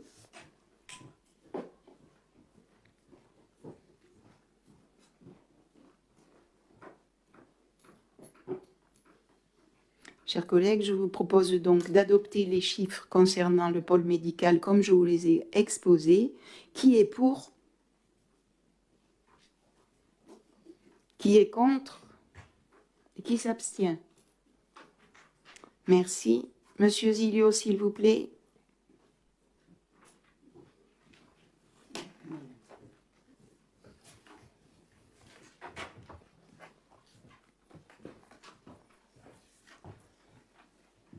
Nous abordons maintenant le rapport 41 qui concerne la zone d'activité de la croisière. Excusez-moi. Le compte administratif du budget annexe de la croisière clôt l'année 2023 avec les chiffres suivants. En dépenses de fonctionnement, nous avons 2 952 904 €, y compris le résultat reporté. En recettes de fonctionnement, nous avons 2 750 586 €. En dépenses d'investissement, 3 200 981 €, y compris le résultat reporté. En recettes d'investissement, nous avons 2 606 475 €. Ce compte administratif se clôture donc avec un déficit conforme au compte de gestion de 796 823 €. Des questions? Monsieur Zilio, je vais vous demander... Juste 9 lots cédés sur 15 en 2023 et 4 lots en compromis au moment où je vous parle. Voilà ce que je voulais préciser. Merci.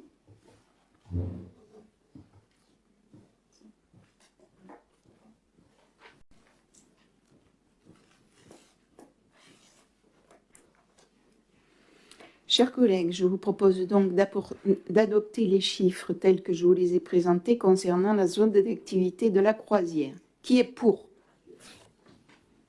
Qui est contre? Qui s'abstient? Merci. Monsieur Zilio, s'il vous plaît.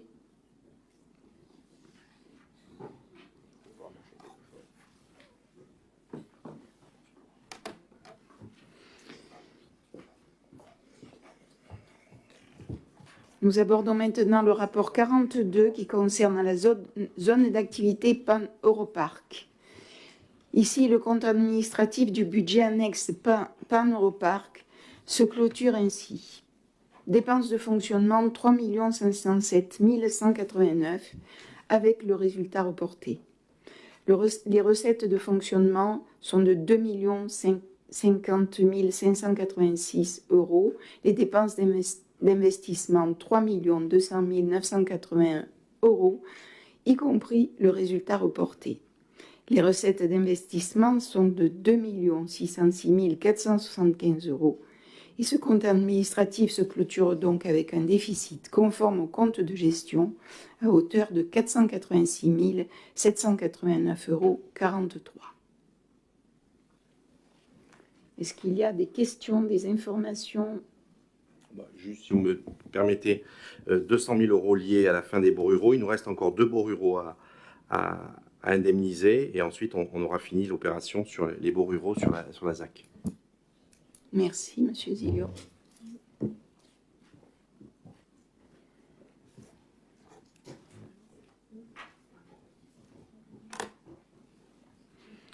Chers collègues, je vous propose donc d'adopter le compte administratif de la zone d'activité Pan-Europark sur les chiffres que je vous ai exposés.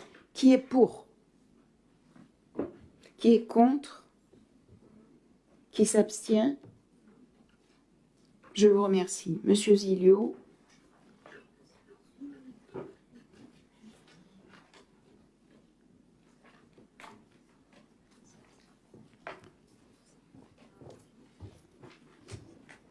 Nous abordons le rapport 43 qui concerne la zone d'activité La Clastre. Le compte administratif de ce budget annexe de la zone d'activité de La Clastre se conclut ainsi. Dépenses de fonctionnement 343 487 € avec le résultat reporté. Les recettes de fonctionnement à hauteur de 332 969 €, les dépenses d'investissement à hauteur de 665 784 €, y compris le résultat reporté. Les recettes d'investissement de 332 814 €. Ce compte administratif se clôture avec un déficit conforme au compte de gestion de 373 487,80 €. Des questions, des informations, des suggestions? Oui, Madame la Présidente, en lien avec le maire de Mondragon, donc il reste 2 lots en cours de commercialisation. Merci. Il y a eu des postulats qui n'ont pas donné suite. Pardon. Excusez-moi, Monsieur le Président. Il y a eu des postulants qui se sont manifestés, mais on n'a pas donné suite au niveau de l'Interco, à ma connaissance. Si je peux répondre, l'ensemble des personnes qui ont demandé de louer et d'acheter pardon, les lots ont tous eu une réponse. Peut-être pas la réponse qu'ils attendaient, j'en conviens, mais ils ont tous eu une réponse, cher Denis Mossine.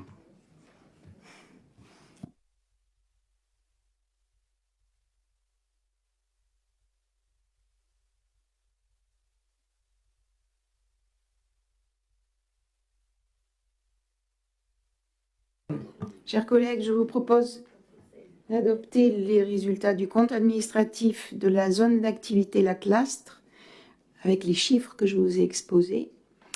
Donc, qui est pour? Qui est contre? Qui s'abstient? Je vous remercie, Monsieur Zilio.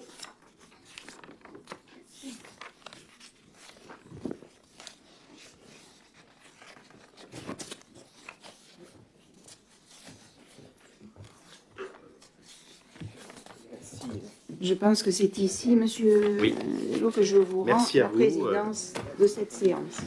Merci à vous. Il convient désormais, puisque nous avons voté les comptes administratifs, de statuer sur l'affectation du résultat. Il vous est proposé d'affecter le résultat de fonctionnement que vous retrouvez au rapport 44 et qui vient donc préciser que fait ressortir la section de fonctionnement un excédent global de 3 980 741,76 €, tandis que la section d'investissement a un besoin de financement de 1 702 838,76 €. Et donc, vous proposez d'affecter 1 702 838,76 € à la section d'investissement et de conserver 2 277 903,60 € au titre de l'excédent de fonctionnement reporté. Est-ce qu'il y a des questions? Qui s'abstient? La Ligue du Sud, qui est contre? Abstention de Monsieur Mossy. J'aurais voulu intervenir, mais, on est pressé. Non, on n'est pas pressé du tout. 20 heures. Donc allez-y. Juste, il y a 30 milliards dans les communes. Il faut savoir que le gouvernement lorgne dessus. Hein. On cherche 20 milliards, il y en a 30 milliards dans les communes. Donc les reports tous les ans, c'est bien. Ça... Mais c'est pas très compliqué d'équilibrer un budget. On reprend le résultat d'une année sur l'autre. On ressort avec 2 millions, 3 millions tous les ans. Hein. Et l'entreprise, ça ne se passe pas tout à fait comme ça, en général. Mais sachez que les 30 milliards que nous avons dans les communes, le gouvernement s'y intéresse fortement parce qu'il trouverait là une manne que les contribuables locaux ont contribué à créer. Bien, écoutez, si on avait équilibré à l'euro près, on aurait dû emprunter 1 702 000 en 2023, c'est ce que dit le rapport 44.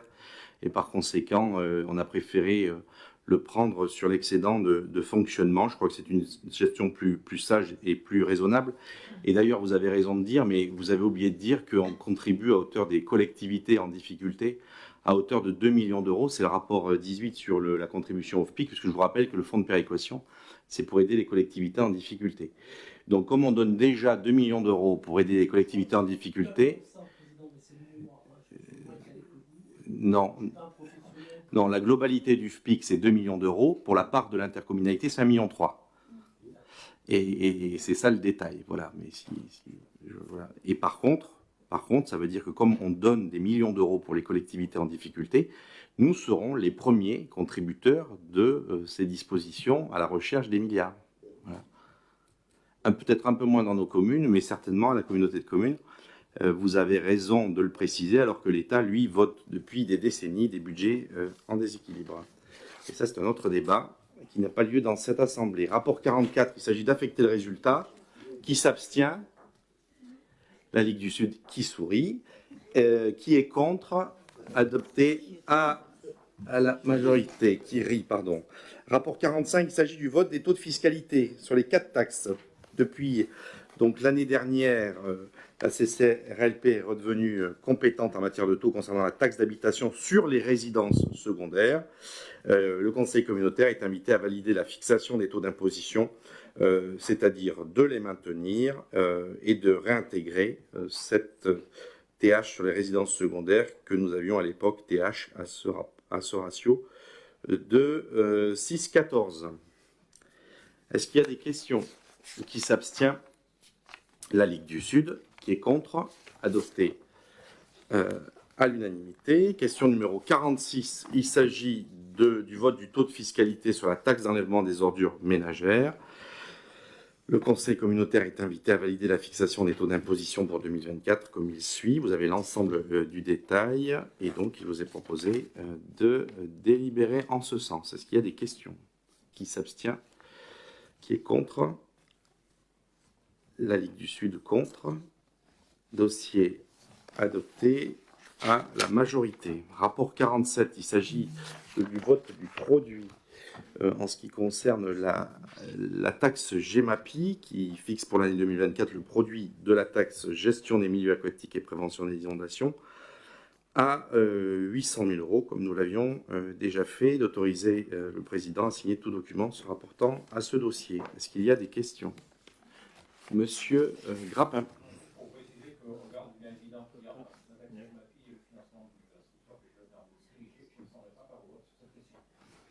Monsieur Grappin ne prend pas part au vote. Est-ce qu'il y a d'autres interventions? Qui s'abstient? La Ligue du Sud, qui est contre, adopté à l'unanimité, sans la voix de Monsieur Grappin. Le rapport 48, il s'agit de l'autorisation de programme et de crédit de paiement. Il s'agit de modifier par des nouvelles délibérations des reventilations de crédits entre 2024 et 2025.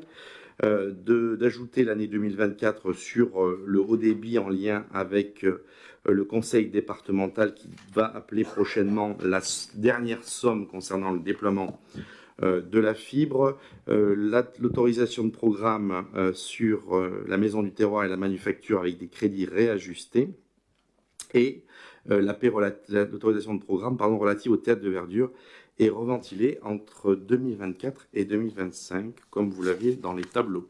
Est-ce qu'il y a des questions? Qui s'abstient? La Ligue du Sud, qui est contre, adopté à l'unanimité, je vous remercie. Le rapport 49, il s'agit du budget primitif que vous avez sous les yeux et qui est conforme à ce qui avait été évoqué lors du débat d'orientation budgétaire.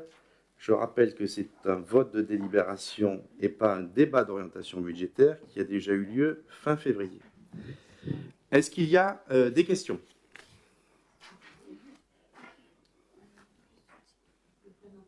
Oh, je l'ai fait déjà le mois dernier, mais vous n'étiez pas là. J'en suis navré.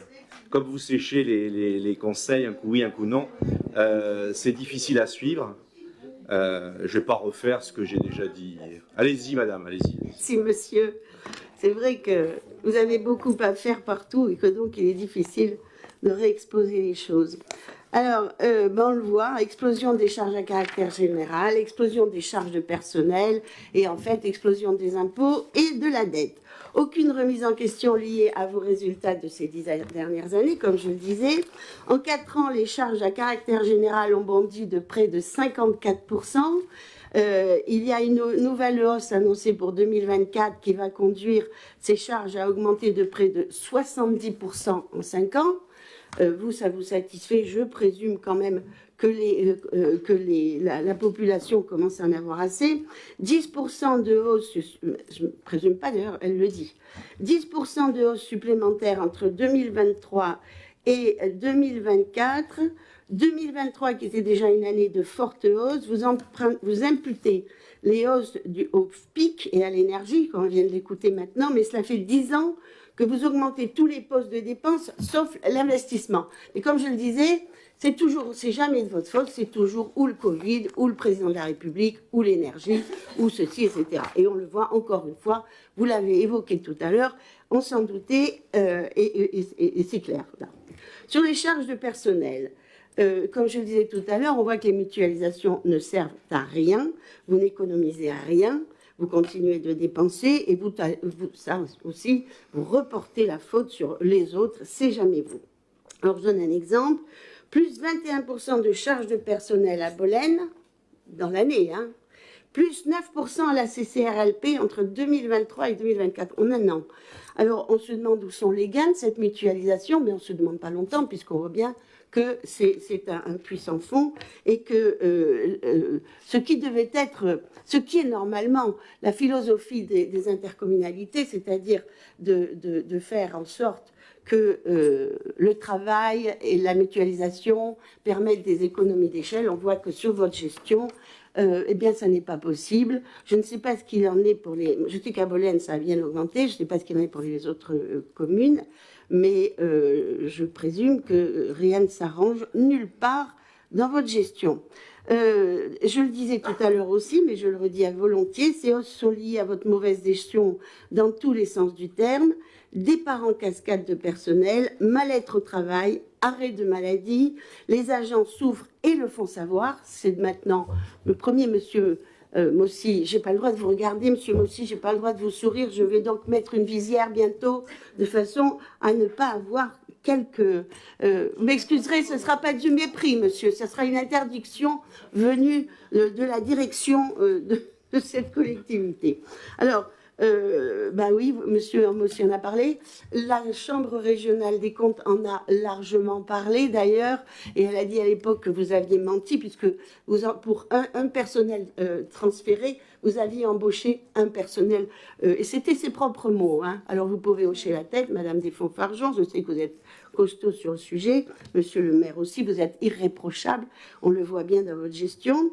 Donc, la gestion du personnel, je dis à quoi c'était dû, tout le monde le sait, le personnel le fait savoir, et c'est votre gloire d'ailleurs, vous en êtes fiers. C'est votre gestion qui induit d'importants surcoûts, votre manière de traiter le personnel qui coûte et qui surcoûte.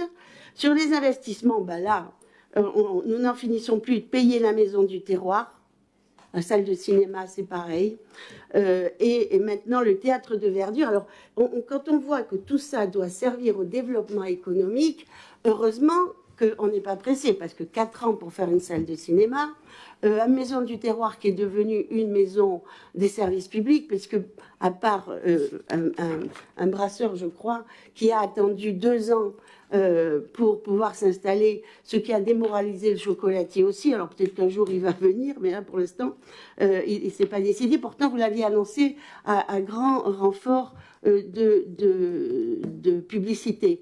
Alors donc la maison du terroir ça nous coûte, la salle de cinéma ça nous coûte, et maintenant le théâtre de verdure, comme je le disais, c'est un peu pathétique. 1 million de plus pour la seconde salle de cinéma, 1 million de plus pour une salle de 37 places. Hein. Chaque année depuis 6 ans, je demande si ce projet va aboutir.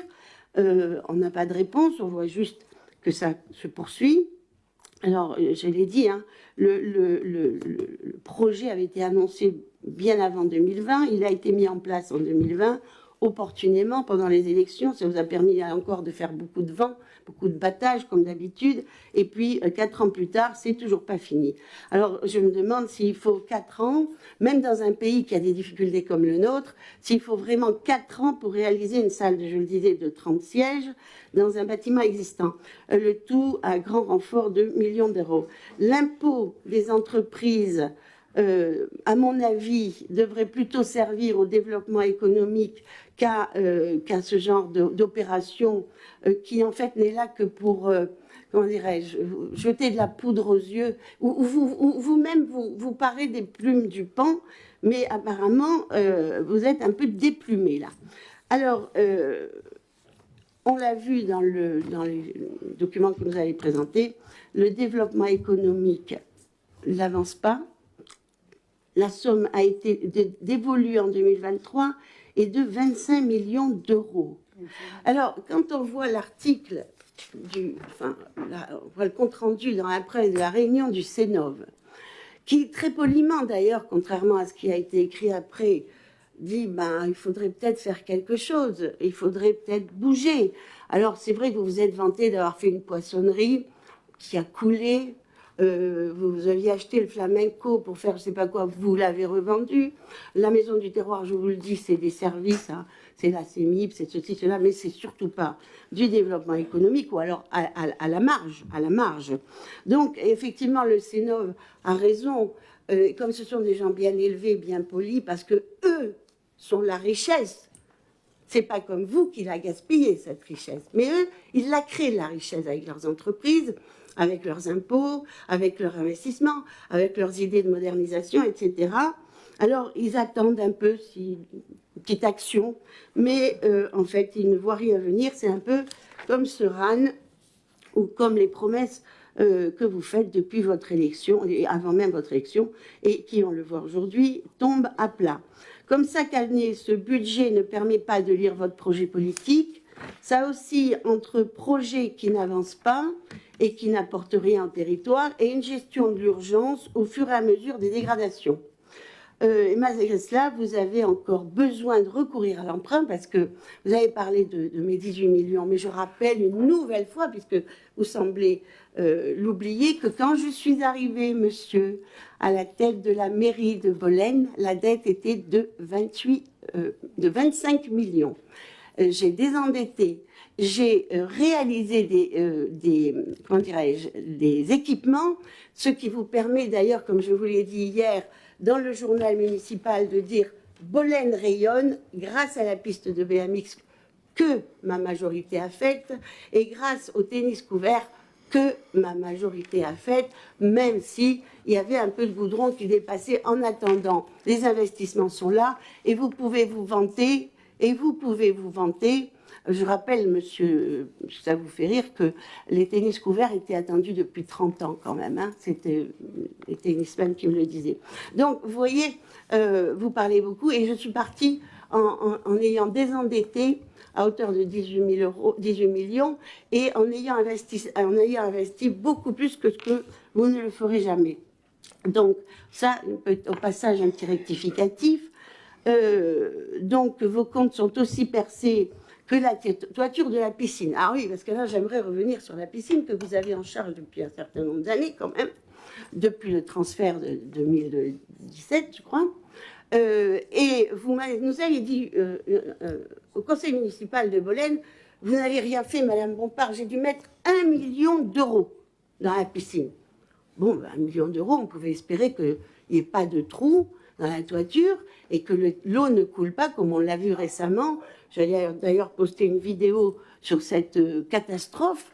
Donc, comment avez-vous pu mettre 1 million d'euros et que ça fuit toujours? Et puis, j'ai vu que dans votre budget, vous rajoutiez encore, je crois, 800 000 euros. Donc, décidément, vos comptes, c'est un peu comme la toiture de la piscine, mais c'est sûrement de ma faute depuis toutes ces années que vous l'avez en gestion. Alors, vous êtes, je le disais tout à l'heure, réduit à emprunter chaque année pour ne pas faire grand-chose, car vous avez définitivement plombé les comptes, comme nous le dénonçons depuis 10 ans. Vous êtes passé de 25 millions d'euros en caisse en 2014 à près de 4 millions de dettes, plus les 5 millions de dettes des budgets annexes, et vous comptez cette année encore emprunter 1,4 million. Ce budget, évidemment, comme les précédents, n'est pas sérieux, n'est pas digne de ce territoire, il n'est pas adapté au contexte politique et économique, et enfin, vous allez conduire cette collectivité à la banqueroute et à d'importantes augmentations d'impôts, comme vous le faites chaque année, un peu par-ci, un peu par-là, en essayant de penser que la chose reste peu douloureuse pour le contribuable, mais il ne s'y trompe pas, et il le dit. Y a-t-il d'autres interventions? Monsieur Mossy. Bien, Monsieur le Président, je commencerai par 2 ou 3 questions très courtes et j'espère que je pourrai avoir de manière brève et précise une réponse. Première question, le compte 616.1 multirisque passe de 69 000, je parle en kilos d'euros, excusez-moi, en 2023 à 140 000 en 2024, soit pratiquement le double. Donc, est-ce qu'il y a des sinistres? Est-ce qu'on a renégocié les franchises? Enfin, chose habituelle sur un compte assurance. Pourquoi le compte 6413 que vous nommez bonification indiciaire, page 39 du BP 2024, 701 du PDF, comme quoi il faut aller chercher loin les informations, n'est pas crédité d'aucune somme, ni en 2023 ni en 2024. Je ne suis pas un comptable public, mais il me semble que la prime pouvoir d'achat devrait être dans cette case et qu'elle n'y est pas, à moins que j'ai une mauvaise connaissance de la compta publique, ce qui est fort possible. Concernant le compte personnel, qui est le compte 6411, le principal, rémunération principale des titulaires, il passe de 2 679 € à 2 521 €. Cette diminution est-elle due au passage d'un certain nombre d'agents des services techniques et de l'Interco vers la commune de Bolène et amoindrie par le passage du service communication de la commune vers l'Interco? Il aurait été bon de joindre un tableau détaillé et explicatif de ces différents mouvements pour avoir un suivi financier et analytique et aussi un suivi des effectifs. Alors là, je ne veux pas dire de bêtises parce que je ne suis pas DGS, mais il me semble que les tableaux d'effectifs, un suivi des tableaux et d'effectifs doit être fourni. C'est vrai qu'il a été fourni, mais au 1er janvier 2024, et il ne tient donc pas compte des modifications qui interviennent dans le cours de l'année et qui sont prévues. Par contre, le compte 621.8, autres personnes extérieures, passe de 250 000 en 2022 à 340 000 en 2023, excusez-moi, à 2024. Donc une hausse de 90 000. Le compte 64-131, dont le libellé est rémunération par vos services, laisse supposer qu'il s'agit du compte rémunération des non-titulaires, qui passe de 950 000 € à 1 129 000 €. Donc on a du personnel titulaire qui diminue en montant. Par contre, on a les services extérieurs, alors je suppose qu'il y a le pied étrier et d'autres, ainsi que les agents non titulaires, les postes financiers augmentent. Cela pourrait traduire le besoin de remplacement de personnel titulaire, peut-être en partie en maladie, et une augmentation de la précarité des statuts des agents de la collectivité. Cela m'amène à nouveau à parler des ressources humaines, sujet difficile à aborder, ainsi que du malaise du personnel. Les économies ne sont pas à chercher dans les pots de yaourt périmés, mais dans l'efficience du personnel pour une meilleure efficacité des services rendus aux habitants du territoire. Si on n'est pas efficient, on ne sera pas efficace au niveau des habitants. Il existe un certain malaise dans le personnel, et notre silence en tant qu'élus nous rend complices, surtout si nous en sommes témoins. Le prochain rapport social 2023 sera pire que celui de 2022, qui était pire que celui de 2021. Et 2024 commence très mal. Il ne nous appartient pas de gérer le personnel, mais nous sommes comptables des dépenses en personnel. Monsieur Bruno Le Maire a parlé de réduire l'absentéisme dans les collectivités locales dans un souci d'économie qu'il donnait à 17 jours par agent dans les collectivités locales. Nous sommes à 51 jours dans cette EPCI en 2022. J'avais avancé pour ma part le chiffre de 21 jours et demi selon, c'est pas moi qui l'avance, c'est une étude de l'Observatoire des caisses nationales de retraite des agents des collectivités locales qui porte sur 10 930 collectivités et 273 000 agents affiliés à cette caisse, chiffre que vous avez contesté dans votre réponse. Vous allez peut-être aussi contester celle du ministre de l'économie, 17 jours pour lui, 21 jours pour moi, 51 jours pour notre PCI. On est à 3 fois ce qu'annonce le ministre de l'économie en matière d'absentéisme du personnel, et je ne lâcherai pas pour les 2 ans qui restent. Tant que l'absentéisme ne baissera pas, je ne lâcherai pas, que ça vous fasse plaisir ou non, et l'année prochaine sera pire que 2022. Encore une fois, on a un débat très court pour un budget quand même de 34 millions, un peu plus, 7 millions d'investissements, seulement 560 000 pour l'économie du territoire, qui est à l'origine la première attribution des EPCI. Je me souviens d'un temps où M. Lambertin nous avait obtenu 700 000 € de subventions sur le silo de la zone industrielle. Donc rien que sur un projet agricole, 700 000 €. Donc après quelques augmentations de la taxe d'ordures ménagères, je constate que cette année il n'y en a pas. Peut-être les repas à la cantine, je n'ai pas eu la réponse. On marque une pause dans l'espoir que les habitants du territoire oublient les augmentations avant les prochaines élections. Seulement, il y a quand même un problème. Notre beau département, comme souvent vous employez ce mot de beau, est passé du 6e département le plus pauvre au 5e le plus pauvre de France. voilà le résultat sur le département pour les habitants des territoires. Et les habitants des territoires, vous dites que les collectivités ont de moins en moins d'argent, mais les ménages ont, eux, encore moins d'argent, et il suffit de siéger dans certaines commissions de logement pour voir la précarité des habitants de notre territoire.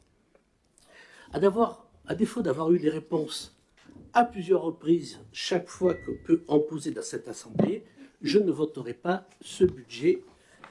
Et comme ça, vous pourrez dire que je ne suis pas dans la majorité. Je vous remercie. Bien, est-ce qu'il y a d'autres interventions? Je vais essayer de répondre à l'ensemble des questions. D'abord, pour ne pas me faire accuser de ne pas répondre à vos questions. Et puis pour le reste, je ne ferai aucun commentaire. Vous savez, je le redis, c'est les actions des personnes politiques qui les classent, et ce n'est pas la perception des autres. En ce qui concerne les assurances, c'est un marché qui a vu une augmentation vertigineuse de 69 000 à 140 000, et c'est pour cela que vous l'avez vu, et encore, je crois que nous avons de la chance de pouvoir être assurés, parce que je vous rappelle quand même, à moins que vous ne viviez pas sur la même planète, mais qu'il y a quand même un marché des assurances extrêmement compliqué, et qu'on a attendu même plus que le 1er janvier pour être assuré par des compagnies d'assurance, parce que personne ne souhaitait assurer, et que certaines collectivités se retrouvent sans assureur. Et je rappelle que la prescription dans l'assurance, elle est assez compliquée, puisque, en fait, si vous ne pouvez pas être assuré par quelqu'un, il faut inscrire le montant possible de dédommagement de dégâts dans le budget général. Donc moi, je me rassure, contrairement à vous, de pouvoir avoir un marché même un peu plus haut sur la responsabilité civile, notamment au vu de ce qu'on aurait pu avoir si on avait dû être notre propre assurance. C'est le premier point. Sur le 64-131, 64-111 sur la prime du pouvoir d'achat, 64-131 c'est la prime de pouvoir d'achat pour les non-titulaires, 64-111 c'est pour les titulaires comme pour le traitement, et c'est important de venir le préciser. Sur le personnel extérieur, il s'agit principalement de vacataires, notamment école de musique, et donc ces personnels-là apparaissent comme du personnel extérieur, mais en fait il ne s'agit pas du personnel extérieur, il s'agit des vacataires, dont c'est le statut pour les professeurs de musique, et c'est à ce titre-là qu'il apparaît en tant que tel. Le tableau de suivi des effectifs, et vous d'ailleurs vous l'avez voté en séance du Conseil, était transféré à la gestion du bureau, et donc c'est au bureau que le tableau des effectifs est fait, donc que le suivi est fait en interne, et il me semble... on était sur le 64-131, oui, c'était sur l'école de musique, sur la question des ressources humaines. Alors, je vais le dire publiquement parce que je sais qu'ils nous regardent ce soir. J'étais avec les organisations syndicales cet après-midi, et je peux vous assurer, et elles devaient venir ce soir, elles ne sont pas venues, elles sont particulièrement agacées d'être les otages des joutes politiques dans cette assemblée, comme ça a pu l'être. Et donc je vous le dis, pour avoir reçu des organisations syndicales cet après-midi, ils m'ont dit que ce n'était pas au travers de la défiance d'élus d'opposition qui portaient des questions sur le dialogue social, qui faisaient avancer le dialogue social, et que par conséquent elles étaient assez agacées. Elles m'ont chargé de le dire publiquement, et donc par conséquent, et je les salue si elles nous regardent, je me dois de vous le dire. Et ça tombe bien que vous soulevez cette question-là. L'idée encore, c'est de défendre le personnel, cher Denis Mossy, et c'est pas de monter un combat qui d'ailleurs dans d'autres instances, quand vous dirigez d'autres organismes, n'était pas forcément suivi avec la même rigueur. En ce qui concerne l'augmentation des impôts, il n'y en a pas eu, chère madame. Je sais que c'est un problème qui vous touche particulièrement, mais le budget que nous proposons en 2024 se fait sans aucune augmentation des impôts, et pour avoir regardé le recours à l'emprunt, puisque l'année dernière on a emprunté, c'est ce que vous avez dit sur la bande-son, l'année dernière on n'a pas emprunté, voilà, et donc aujourd'hui nous proposons une politique d'investissement sans avoir recours à l'emprunt, puisque vous l'avez vu, si le 1,4 million qui est inscrit par précaution sur un équilibre n'est pas, ce qui n'était pas déjà le cas en 2023, cet emprunt ne soit pas appelé, c'est le cas d'ailleurs, c'est ce que vous nous avez reproché, d'avoir un excédent de 3,9 millions qui nous a permis quand même de ne pas avoir recours à l'emprunt. Dans les grandes lignes, moi je veux dire que sur la politique 2024, nous avons sur les charges à caractère général en hausse, je l'ai déjà dit dans le débat d'orientation budgétaire, prix de l'énergie, prix des denrées, je l'ai déjà dit, je le redis, mais la création d'un service commun, l'augmentation des charges de personnel qui sont liées à l'intégration des agents transférés, sur l'attribution des 5 points d'indice, sur le recrutement de plusieurs agents pour renforcer les services de la CCRLP, notamment dans le cadre du développement des services communs. Le chapitre donc relatif aux atténuations de produits, outre les attributions de compensation, prévoit la prise en charge du fonds de péréquation. Les recettes de fonctionnement sont évaluées à niveau prudent, et je veux le rappeler, ils prennent en compte à la fois les décisions fiscales de l'État et celles de la CCRLP, et l'évaluation des recettes prend également en compte les services communs créés et les refacturations dans un contexte dégradé, comme je le disais, avec un résultat reporté de 2,2 millions soit 600 000 € de plus que l'année précédente.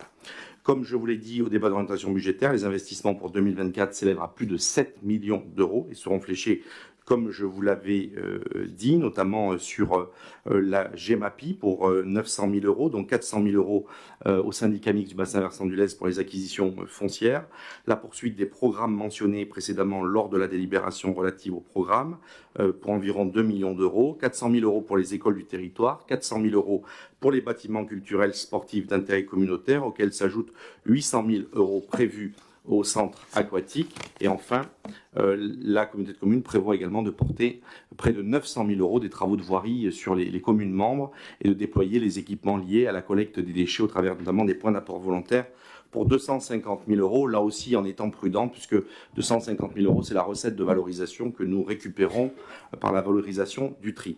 Enfin, le budget s'équilibre à 37 millions d'euros en section de fonctionnement et 10 millions en investissement, avec des augmentations majeures, mais que je veux rappeler, 900 000 € sur l'électricité, l'alimentation, et l'augmentation du 0,12 sur les agents transférés, prime de pouvoir d'achat, recrutement, agents transférés, lecture publique, communication, pour plus de 600 000 €. L'augmentation du 0,14 sur la prise en charge et la prise en compte du FPIC par la communauté de communes pour 600 000 € supplémentaires, en plus de ce qu'elle doit payer, et l'augmentation du 65 sur des subventions et puis des transferts, notamment pour 340 000 €.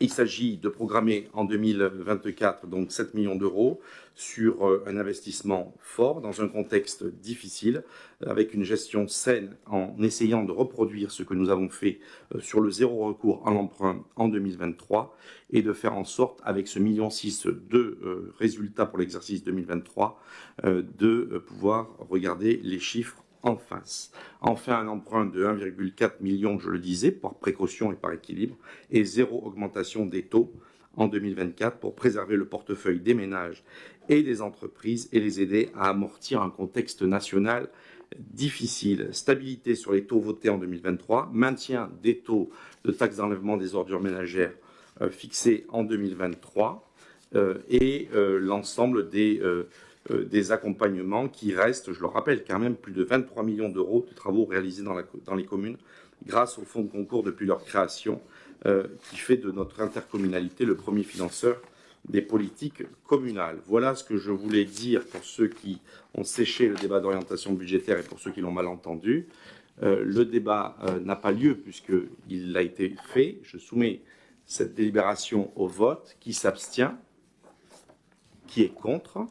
La Ligue du Sud et M. Mossy. Le rapport est donc à voter à l'unanimité. Sur le rapport numéro 56,